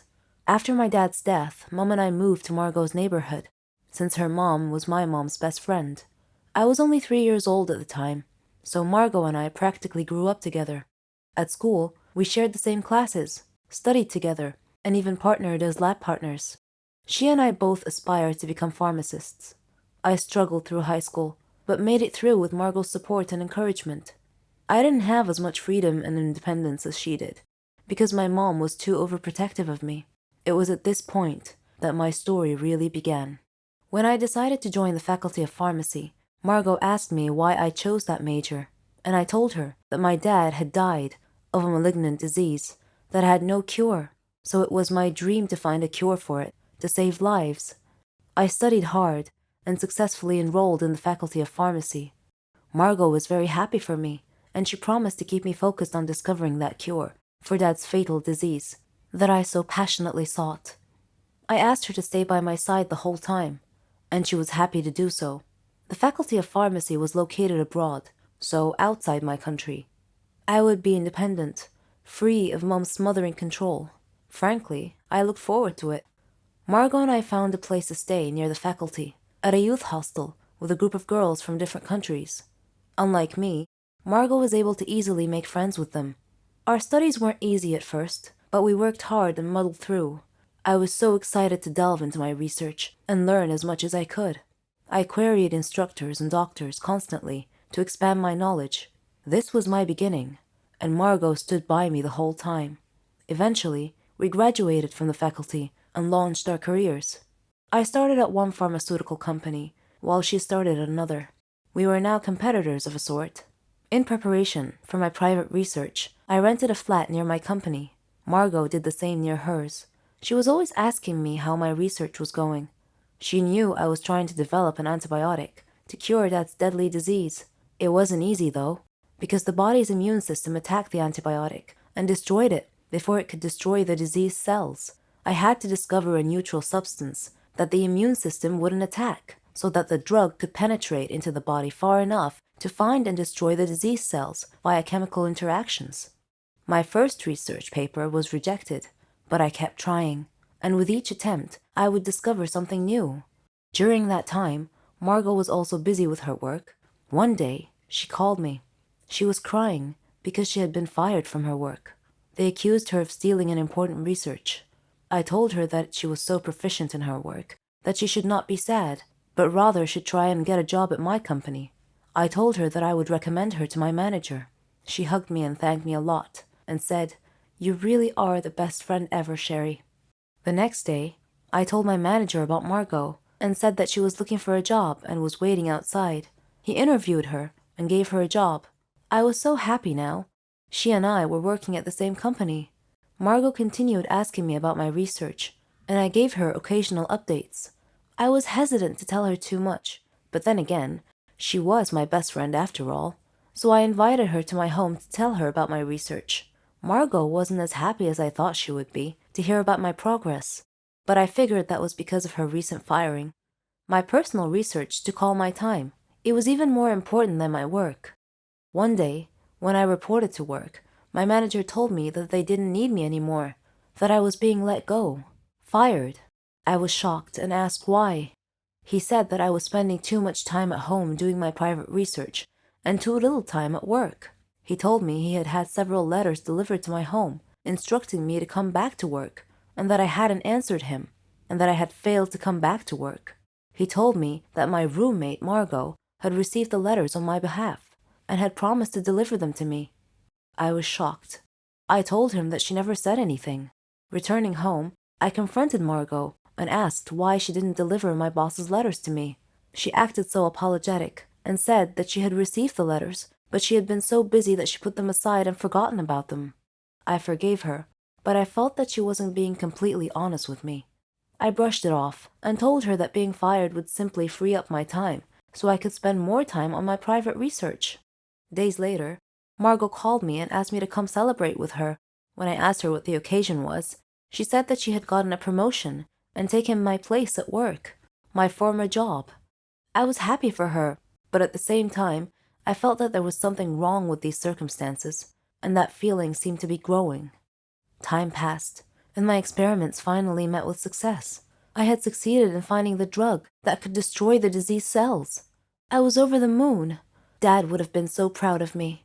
I called Margot and told her about my discovery, and she said, "Oh, Sherry, you did it! You discovered the cure!"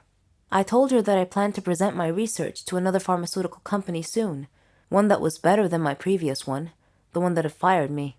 She acted happy for me, but had a strange look on her face. Then I felt sleepy, and I said goodnight. She said she would be staying up for a while, so I just went to sleep. When I woke up the next morning, I found my research area in shambles, and my research data was missing. I woke Margot up and told her that someone had stolen my research last night. She said that's not possible. Who else knew about your research besides you and me? And I said, maybe it was my former manager. Maybe he had somehow guessed that I had made a breakthrough. I don't know. I called the police and reported the break-in and theft of my research data, but they couldn't find any evidence as to who the culprit might be. I returned to my home country disappointed and dejected.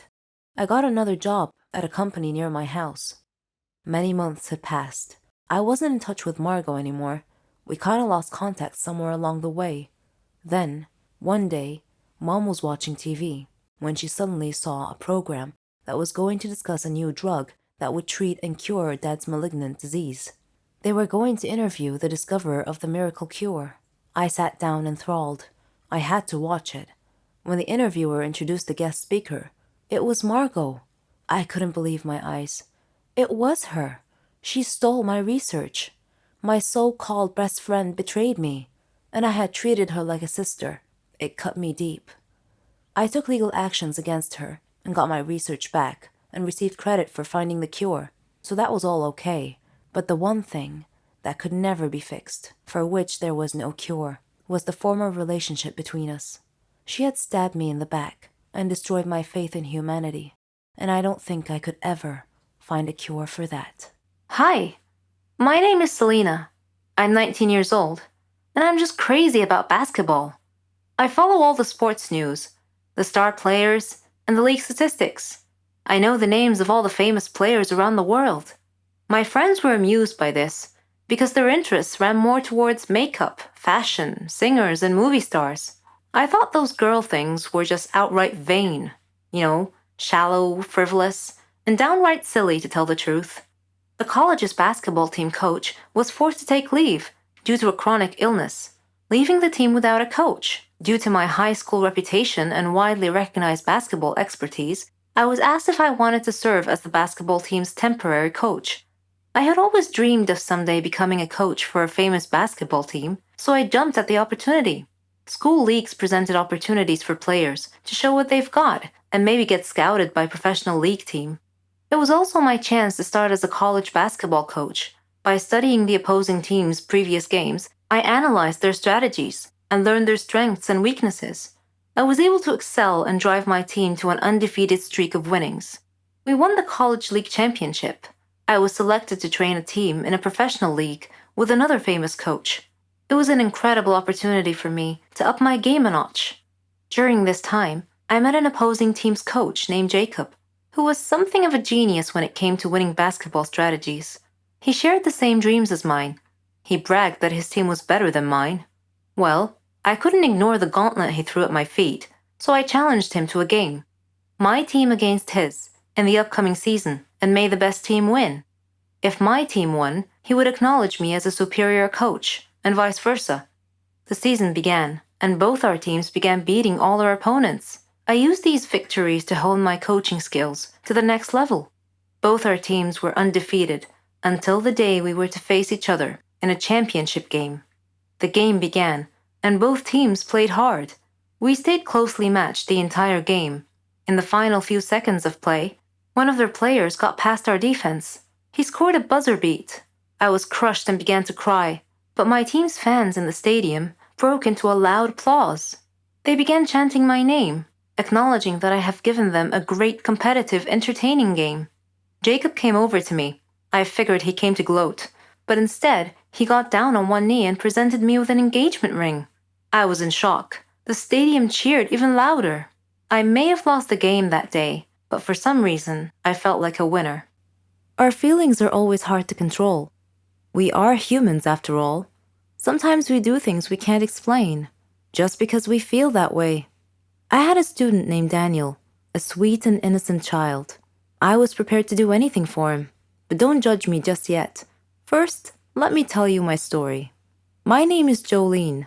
I'm a 21-year-old math teacher at a primary school. I live with my sister and my mother. My house was next to the school where I work. I love teaching, and I like teaching the students in creative ways. They loved me, and I loved them. Daniel was a special student, though. Our story began at the start of the new year. It was the first day of school. I missed all my students over the summer break. I missed them so much that I stood by the door to welcome them back.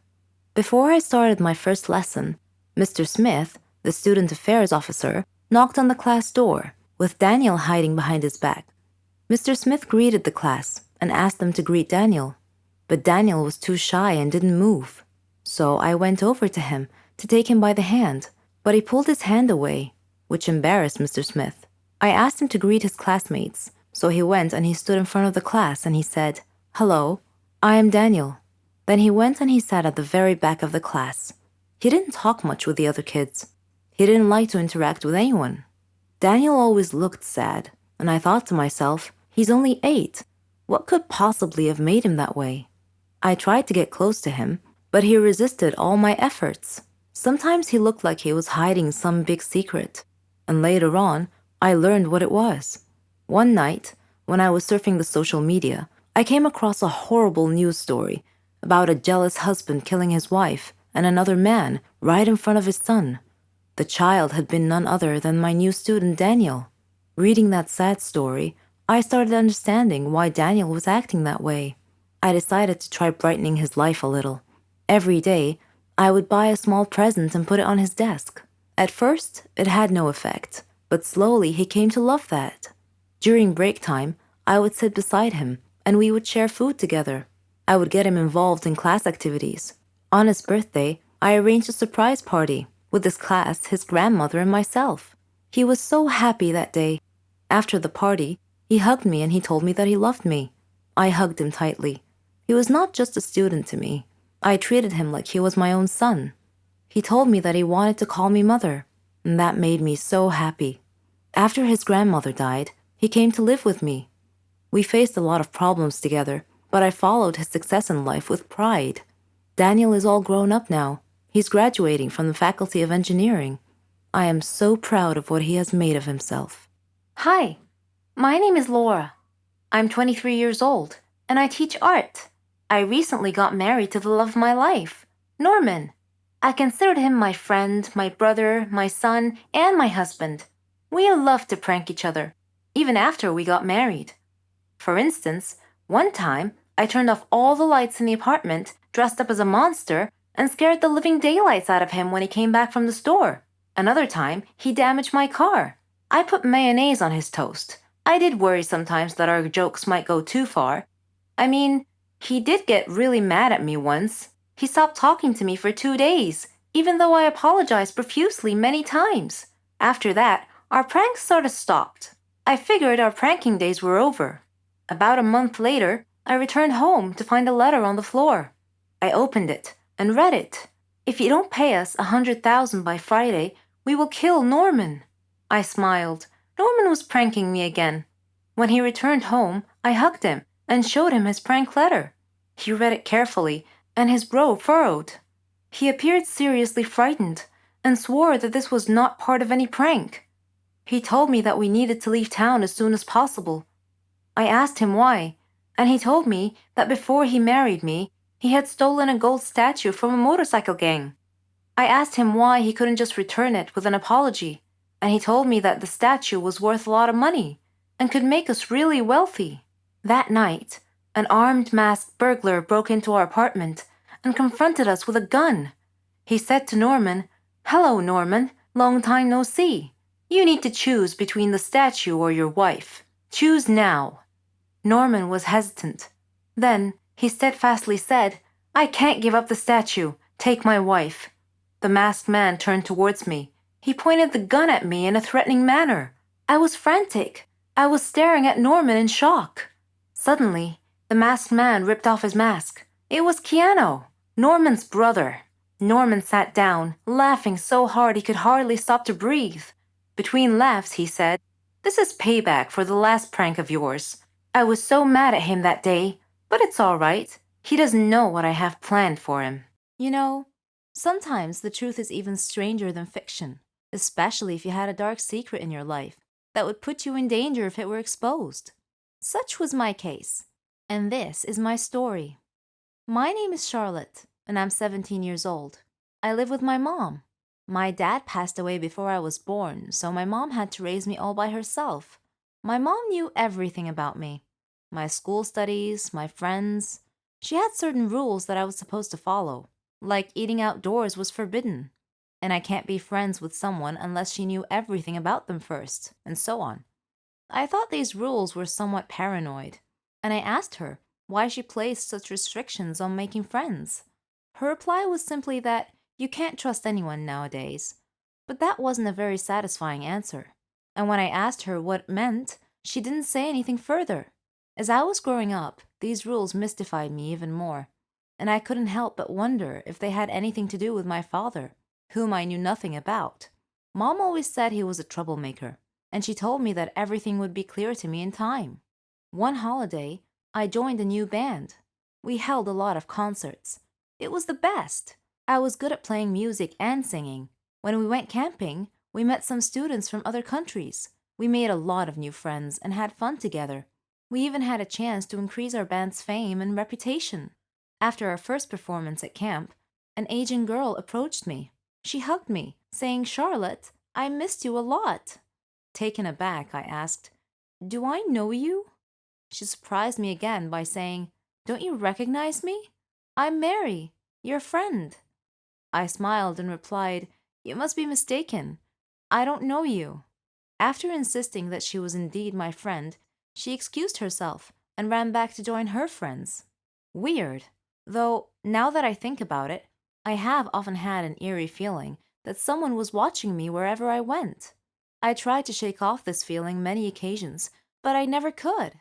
I would just tell myself that it must be my imagination. That night, we all went into the jungle. It was a jungle tour. It was very dark, and I got separated from the group and found myself alone, surrounded by trees. I called out to my friends, but no one heard me. Suddenly, I bumped into someone, a girl it seemed, and I apologized. When I turned around to look at her, I was shocked to see, well, myself, or my double. It was as if I was looking in a mirror. "Who are you?" I asked. "I'm Charlotte," she replied simply. "That's impossible. I'm Charlotte," I said assertively. "Are you with us here at the campsite?" "Yes," she said. I asked her which way back to the campsite. She pointed in one direction and we headed back. As we were walking, her phone rang. It was her father. He was worried about her and was just making sure she was okay. We arrived at our tents without incidents, and I said, "It was really nice to meet you, Charlotte. I'll see you tomorrow." I felt a strong connection to the girl for some reason. Then I realized that I had forgotten my bag, and I went to get it. And again, I had that ominous feeling that I'm being watched. Suddenly, something hit me on the head. When I woke up, I found myself sitting in a car, surrounded by people wearing sunglasses, and I was really frightened. "Who are you people?" I demanded to know. "And what do you want from me?"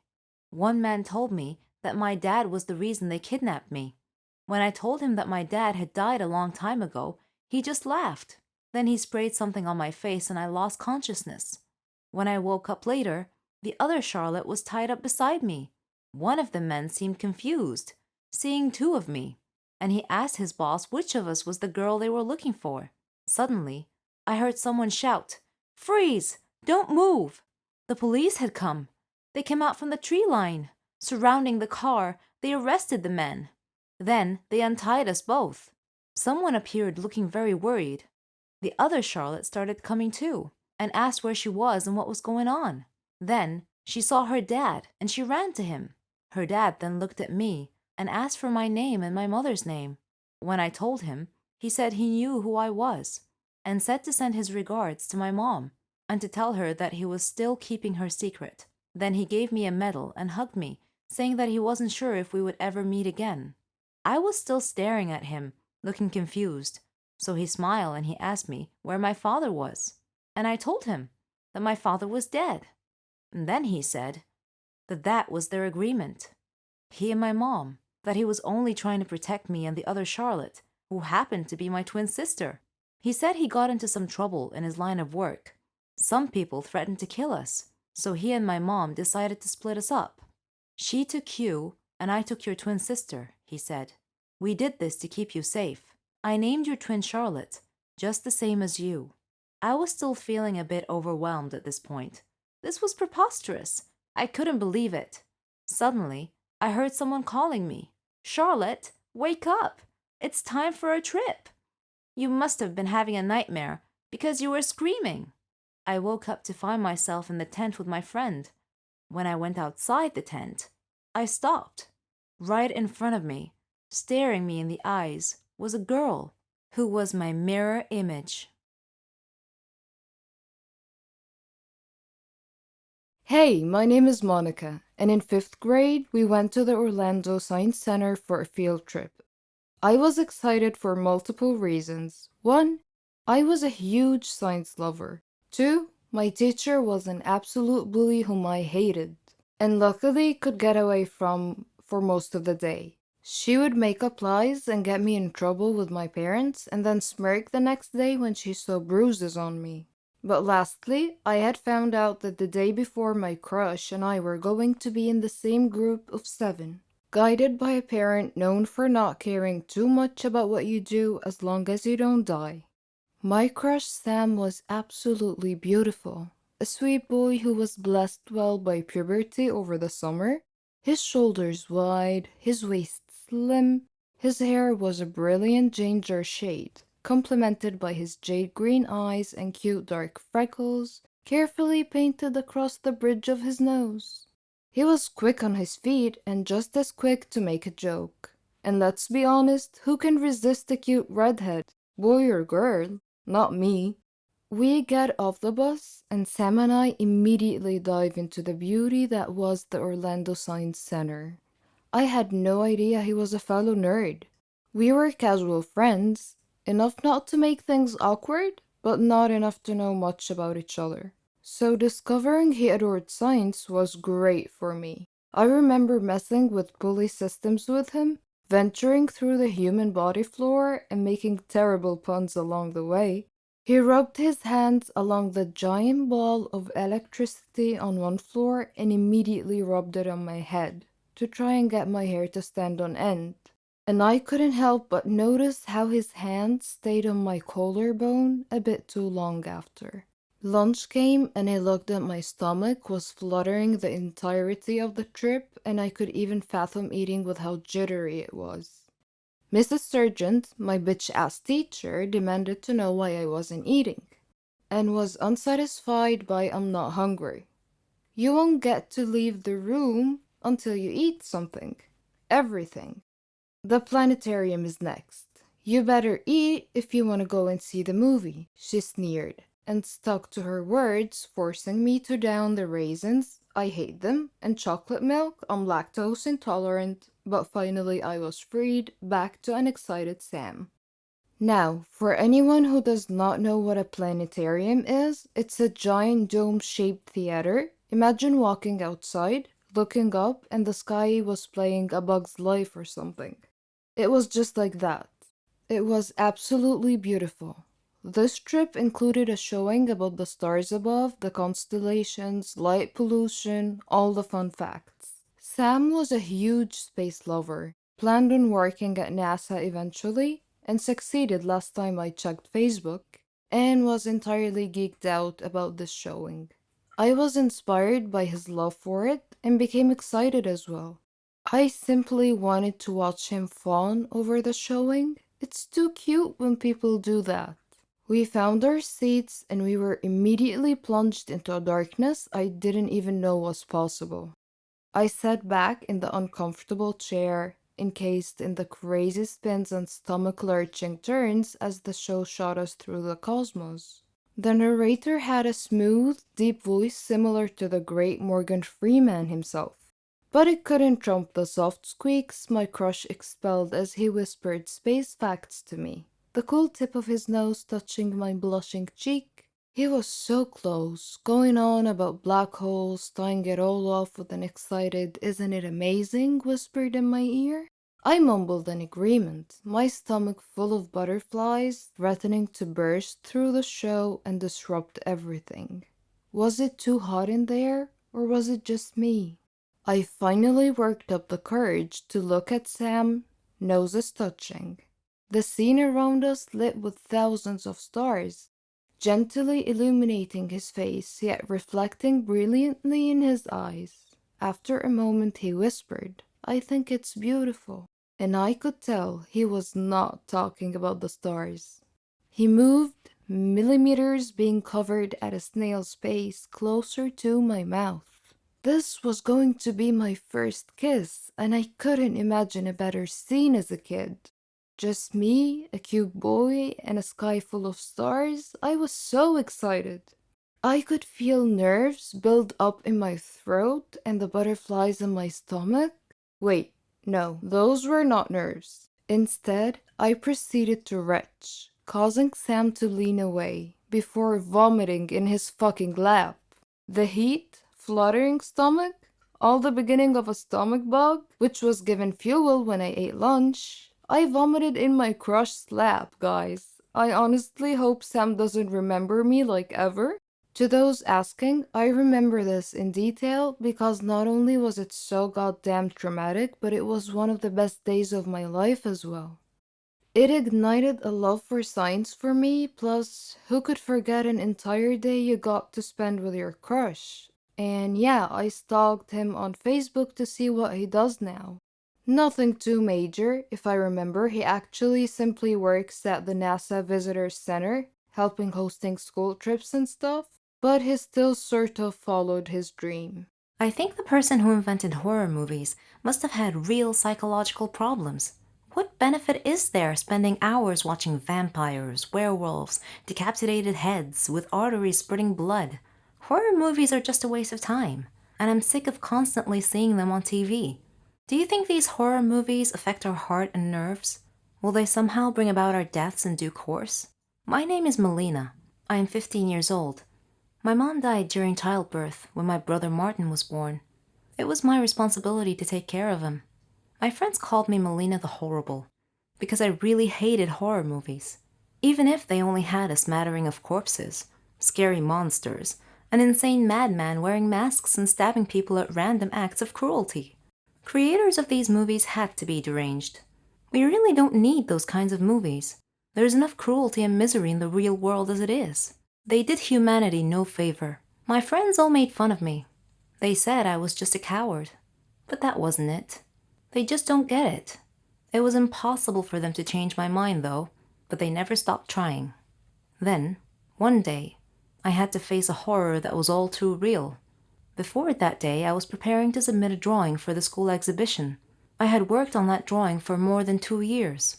I wanted to win the Best Artist Award of the year. It was on this fateful day, after I had finished my masterpiece, that my nightmare unfolded right before my eyes. I woke up to the sound of my alarm clock. I had overslept an hour and was late for school. I grabbed a shirt that I had washed the night before, but it was still all wet. I tried to iron it, but I burned a hole in it instead because I was in such a hurry.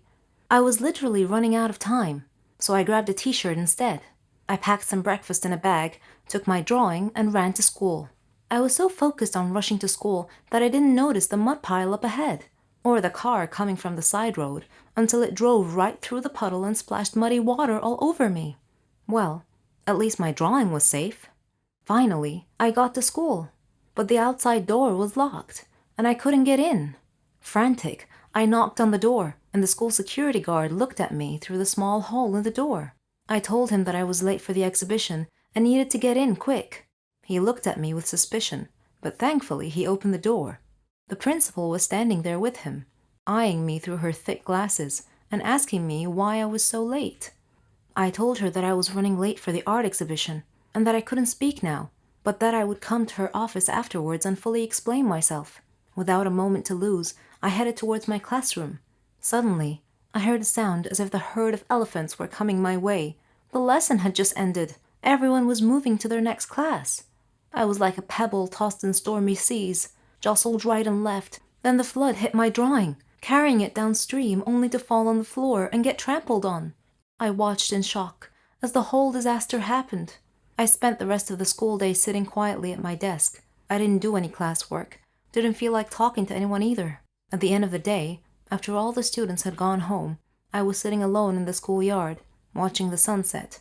The guard told me that I needed to go home because he had to lock up. So, I got up and started walking. My home was a good distance away from school. I had no money for a bus or a taxi, so I had to hoof it home. Then, I came to a street that had been roadblocked. Workers were working on the road, and I couldn't pass through, so I had to take a detour around the roadblock and somehow ended up walking down a dark street. I didn't like dark roads. Maybe I should have just waited for the workers to finish their work. But then again, it would have been quite late. I continued down the dark road. I knew Dad would be worried, so I hurried along. It was just a dark road, nothing to be afraid of. I mean, it's not like I believe in horror movies. What am I afraid of anyway? What's the worst that can happen? Suddenly, I heard a sound on the other side of the street. It sounded like a voice moaning in pain. I ignored it and continued on my way, walking a little more quickly now. Then, the moaning sound turned into a snarl, and I heard footsteps behind me. I sped up my pace. I imagined the dark shadow following me was gaining in on me, getting closer and closer. Could it be a ghost? A dead spirit? I stopped, and so did the footsteps. I felt their presence awfully close, so I turned around to face it. I saw a blue face, sunken shadows of the eyes, a stiff body, fangs in the mouth. A zombie! My brain screamed. I felt the blood drain from my face. I screamed. He snarled, and I ran. As I was running, another zombie appeared in front of me, trapping me between the two of them. What should I do? I had to do something. So, with all my strength, I swung my bag around in a circle and struck the one in front of me.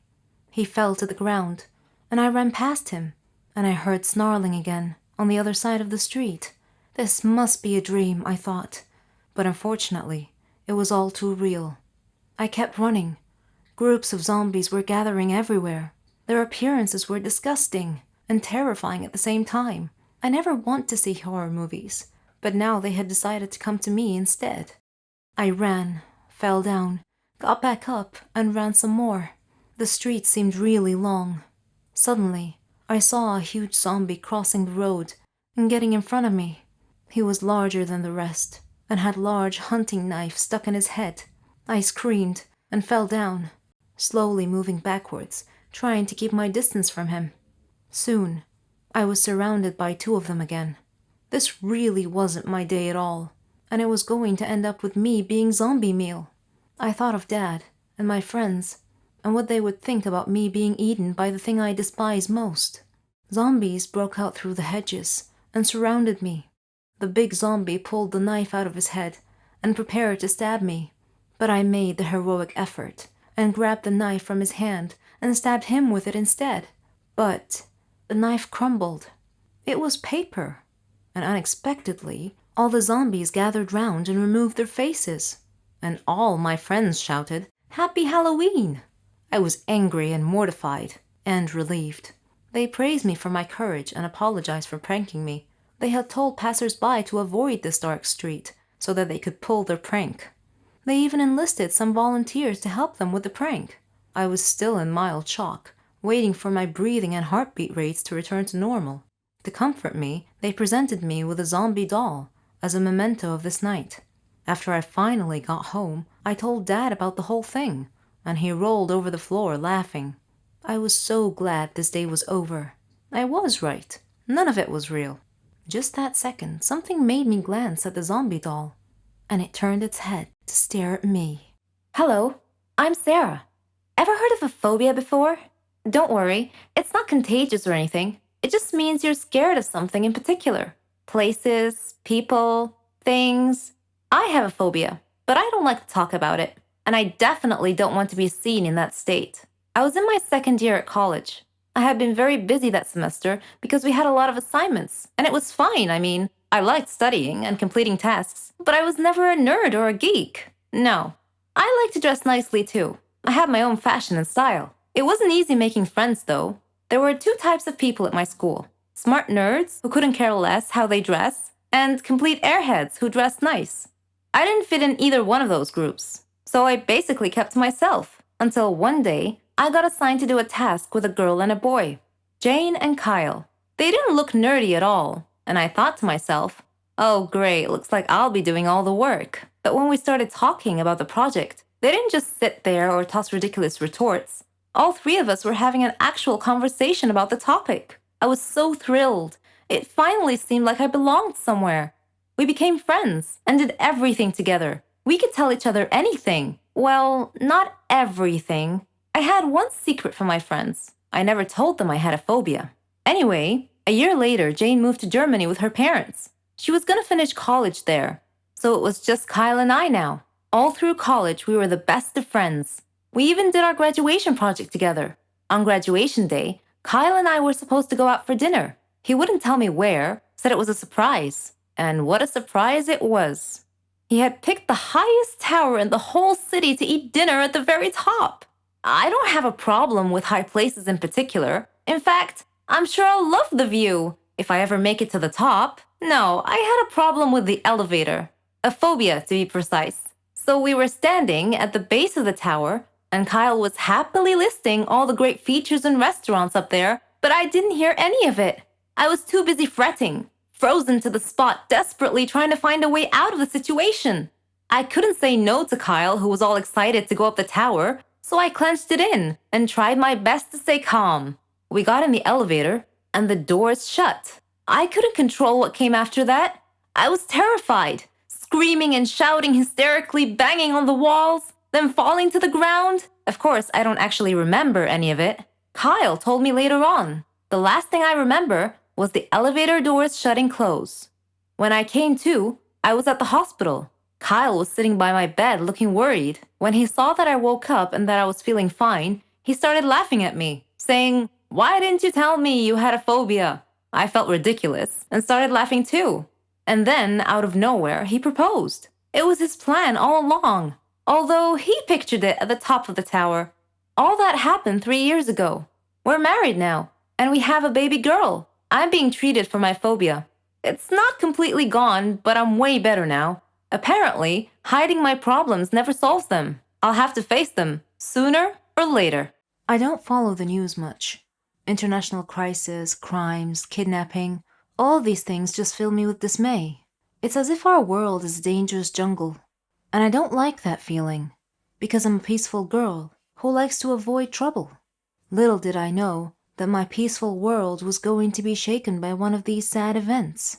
I'm Marcia, and I'm 18 years old. I live with my parents and my little sister Marilyn. My mother often warned me to be alert and avoid dangerous situations. She told me that peaceful people can live in a peaceful world if they choose to do so, but that wasn't entirely true. I was at a friend's birthday party once, and we were laughing, eating, playing, and having a great time. I wasn't paying attention to my phone much, but when I chanced to look at it, I saw that Mom had called me over 1,000,000 times around midnight. She was clearly worried about me being out so late, so I decided that I needed to rush home. I was afraid to take a taxi alone, but I needed to hurry home, so I walked out to the main street, which was very dimly lit, and saw a taxi nearby. But when I got closer to it, I saw that all its windows were tinted, and I didn't feel at ease. I made to look for another one, but then the taxi driver opened the front door and smiled. His elderly age and his friendly smile disarmed me and gave me a lulling sense of security. So I asked him to take me to my home, and I jumped into the back seat. He asked me why I was walking alone on a dimly lit street that late at night, and I told him about the party and my losing track of time. He warned me not to walk late at night again, because that was a dangerous time to be about. He asked me if I had heard about the serial killer named Bradley. I said that I did, but that I didn't know what he looked like. At that point, he laughed, and I heard the 4 doors suddenly lock themselves. He looked at me and said, "My name is Bradley. Now you know what I look like. It's so nice to meet you." I screamed for him to stop the taxi and let me out. He stated simply that the simple mistakes can have the largest impact on our lives sometimes. He boasted that I would be a perfect addition to complete his skull collection. In a panic, I grabbed his seatbelt and began strangling him with it. I demanded that he stop the car, but he refused. I began choking him harder and harder until he eventually lost control of the car. The car careened off the road, flipped a few times, and landed upside down. Luckily, I was still conscious and was able to get out of the overturned car. He tried to grab me as I was crawling out, but I managed to escape. I ran back up the main road and flagged a car carrying a family in it. Once I reached home, I relayed my horrendous experience to Mom, and she took me to the police station. After listening to my story and my description of the guy, the police promised to investigate and to catch the criminal as soon as possible. That experience scarred me for life, but I know now that I have to be strong if I am to live on. Some days later, I received a message from an anonymous sender that said, "Be ready for the next ramble. You haven't seen the last of me yet." Some people live their lives not fully appreciating what others do for them. They start taking things for granted, thinking that that's exactly how it's supposed to be. Parents sacrifice a lot for their children, and when the children appreciate and try their best in life, that would be worth more than any words can ever describe. My name is Megan, and I hope to inspire you with my story. I lived with my father and my sister Marlene after the death of my mother, who died from an illness. Though I was only 18 at the time, I became responsible for taking care of the whole family. I did everything for them: cooking, cleaning, washing. My father was a great man, and he did his best to make us happy. I supported both my sister and my father. We faced everything together. There was one more person in my life, my neighbor, Dave. We practically grew up together, and our dreams grew with us. He knew everything about our circumstances and supported me often. He proposed to me and we got engaged. Dave chose a flat near my family so we would be close to them. That was very thoughtful of him. We got married and started our lives. I was determined to finish college, and Dave helped me in every way that he could. He proved to me every day how responsible and considerate he was. One day, while cleaning the house, my heart started beating rapidly, and I couldn't breathe well. I was barely able to call out to Dave, who came immediately when he heard me cry for help. I had had this symptom before, when I was younger, but I never told my father, because I didn't want to worry him. Dave took me to the hospital, where a doctor said that I had a serious heart condition, and not just that, I was pregnant too. Pregnancy and a heart condition do not make a good combination, so we had to choose between the baby's life and mine. My father and Dave asked me to abort the child. Though they tried really hard to persuade me, I resolutely refused. I agonized a lot during my pregnancy. They were all so worried for my safety. My father and Marlene left their flat to come and live with me, and Dave cut back on his working hours to stay with me. When the day came, they took me to the hospital. The doctor checked the condition and said that it was too serious, that I wouldn't be able to survive the childbirth. My family and I were shocked. I held Dave's hand and told him that I was strong enough to make it. Dave hugged me and cried. I was so afraid, but I did my best to hide it. I said to my baby, "I'm trying the best I can. I'm fighting so that both of us could have a life. Know that I love you, and I know that you'll grow up to be very successful, but you'll also be caring and kind." There are different kinds of pranks. Some are funny, some are boring, and some have serious consequences. My small innocent prank turned into a horror movie. Let me tell you why. My name is Anita, and I'm 14 years old. I live with my parents and my brother Victor. Victor is 3 years younger than me. We are also close friends. I love reading, writing stories, and most of all, playing pranks on people. I just love to do it. Victor was the cowardly sort, afraid of his own shadow, so I always played pranks on him. His terrified reactions always made me laugh. Whenever he would try to play a prank on me in retaliation, though, I would always see through it immediately. My parents used to spend Halloween at my aunt's house. So, one day, I decided to scare him by dressing up like a ghost and hiding in his closet. When he came home and called for me, I didn't reply. He entered his room and opened his closet to hang his coat, only to be confronted by me jumping out and screaming "boo" in his face. He leapt backwards, wide-eyed and terrified. He screamed like a girl. I was rolling on the floor, laughing. If he wasn't such a coward, I wouldn't have had any fun at home. "One day," he joked, "your pranks are going to be the death of me." When he turned 17, Victor received a scholarship to the state university. I saw him off with tears in my eyes, hugged him, and gave him a present marked "Don't open until you arrive at your dormitory." Shortly after he arrived, he video called. He had blue powder all over his face and looked hilarious. He said, "Very funny, ha ha ha. You have to stop these pranks, sis. We're too old for this stuff now." Oh, how I missed him. I laughed. With him gone, everything was so boring. When October came and Halloween was only a few days away, the doorbell rang, and I opened the door to find a letter lying on our doorstep. I opened it and found a picture of Victor. His face had been beaten black and blue. He looked horrible. I opened the letter and read, "Victor got involved in drug dealing and now owes us a lot of money. If you don't pay off his debt as soon as possible, we will kill him, and you too. Do not call the police, or he will only die sooner." Panicked, I called the thug's phone number, written at the end of the letter, but there was no answer. Victor was such a sweet and innocent guy. I couldn't believe he had gotten himself involved in drug dealing. I thought of calling my parents, but I decided not to, because they would definitely call the police. So I spent the next 2 days thinking. Then, the home phone rang, and I felt my heart sink to my feet. I slowly picked up the receiver. "Do you have the money?"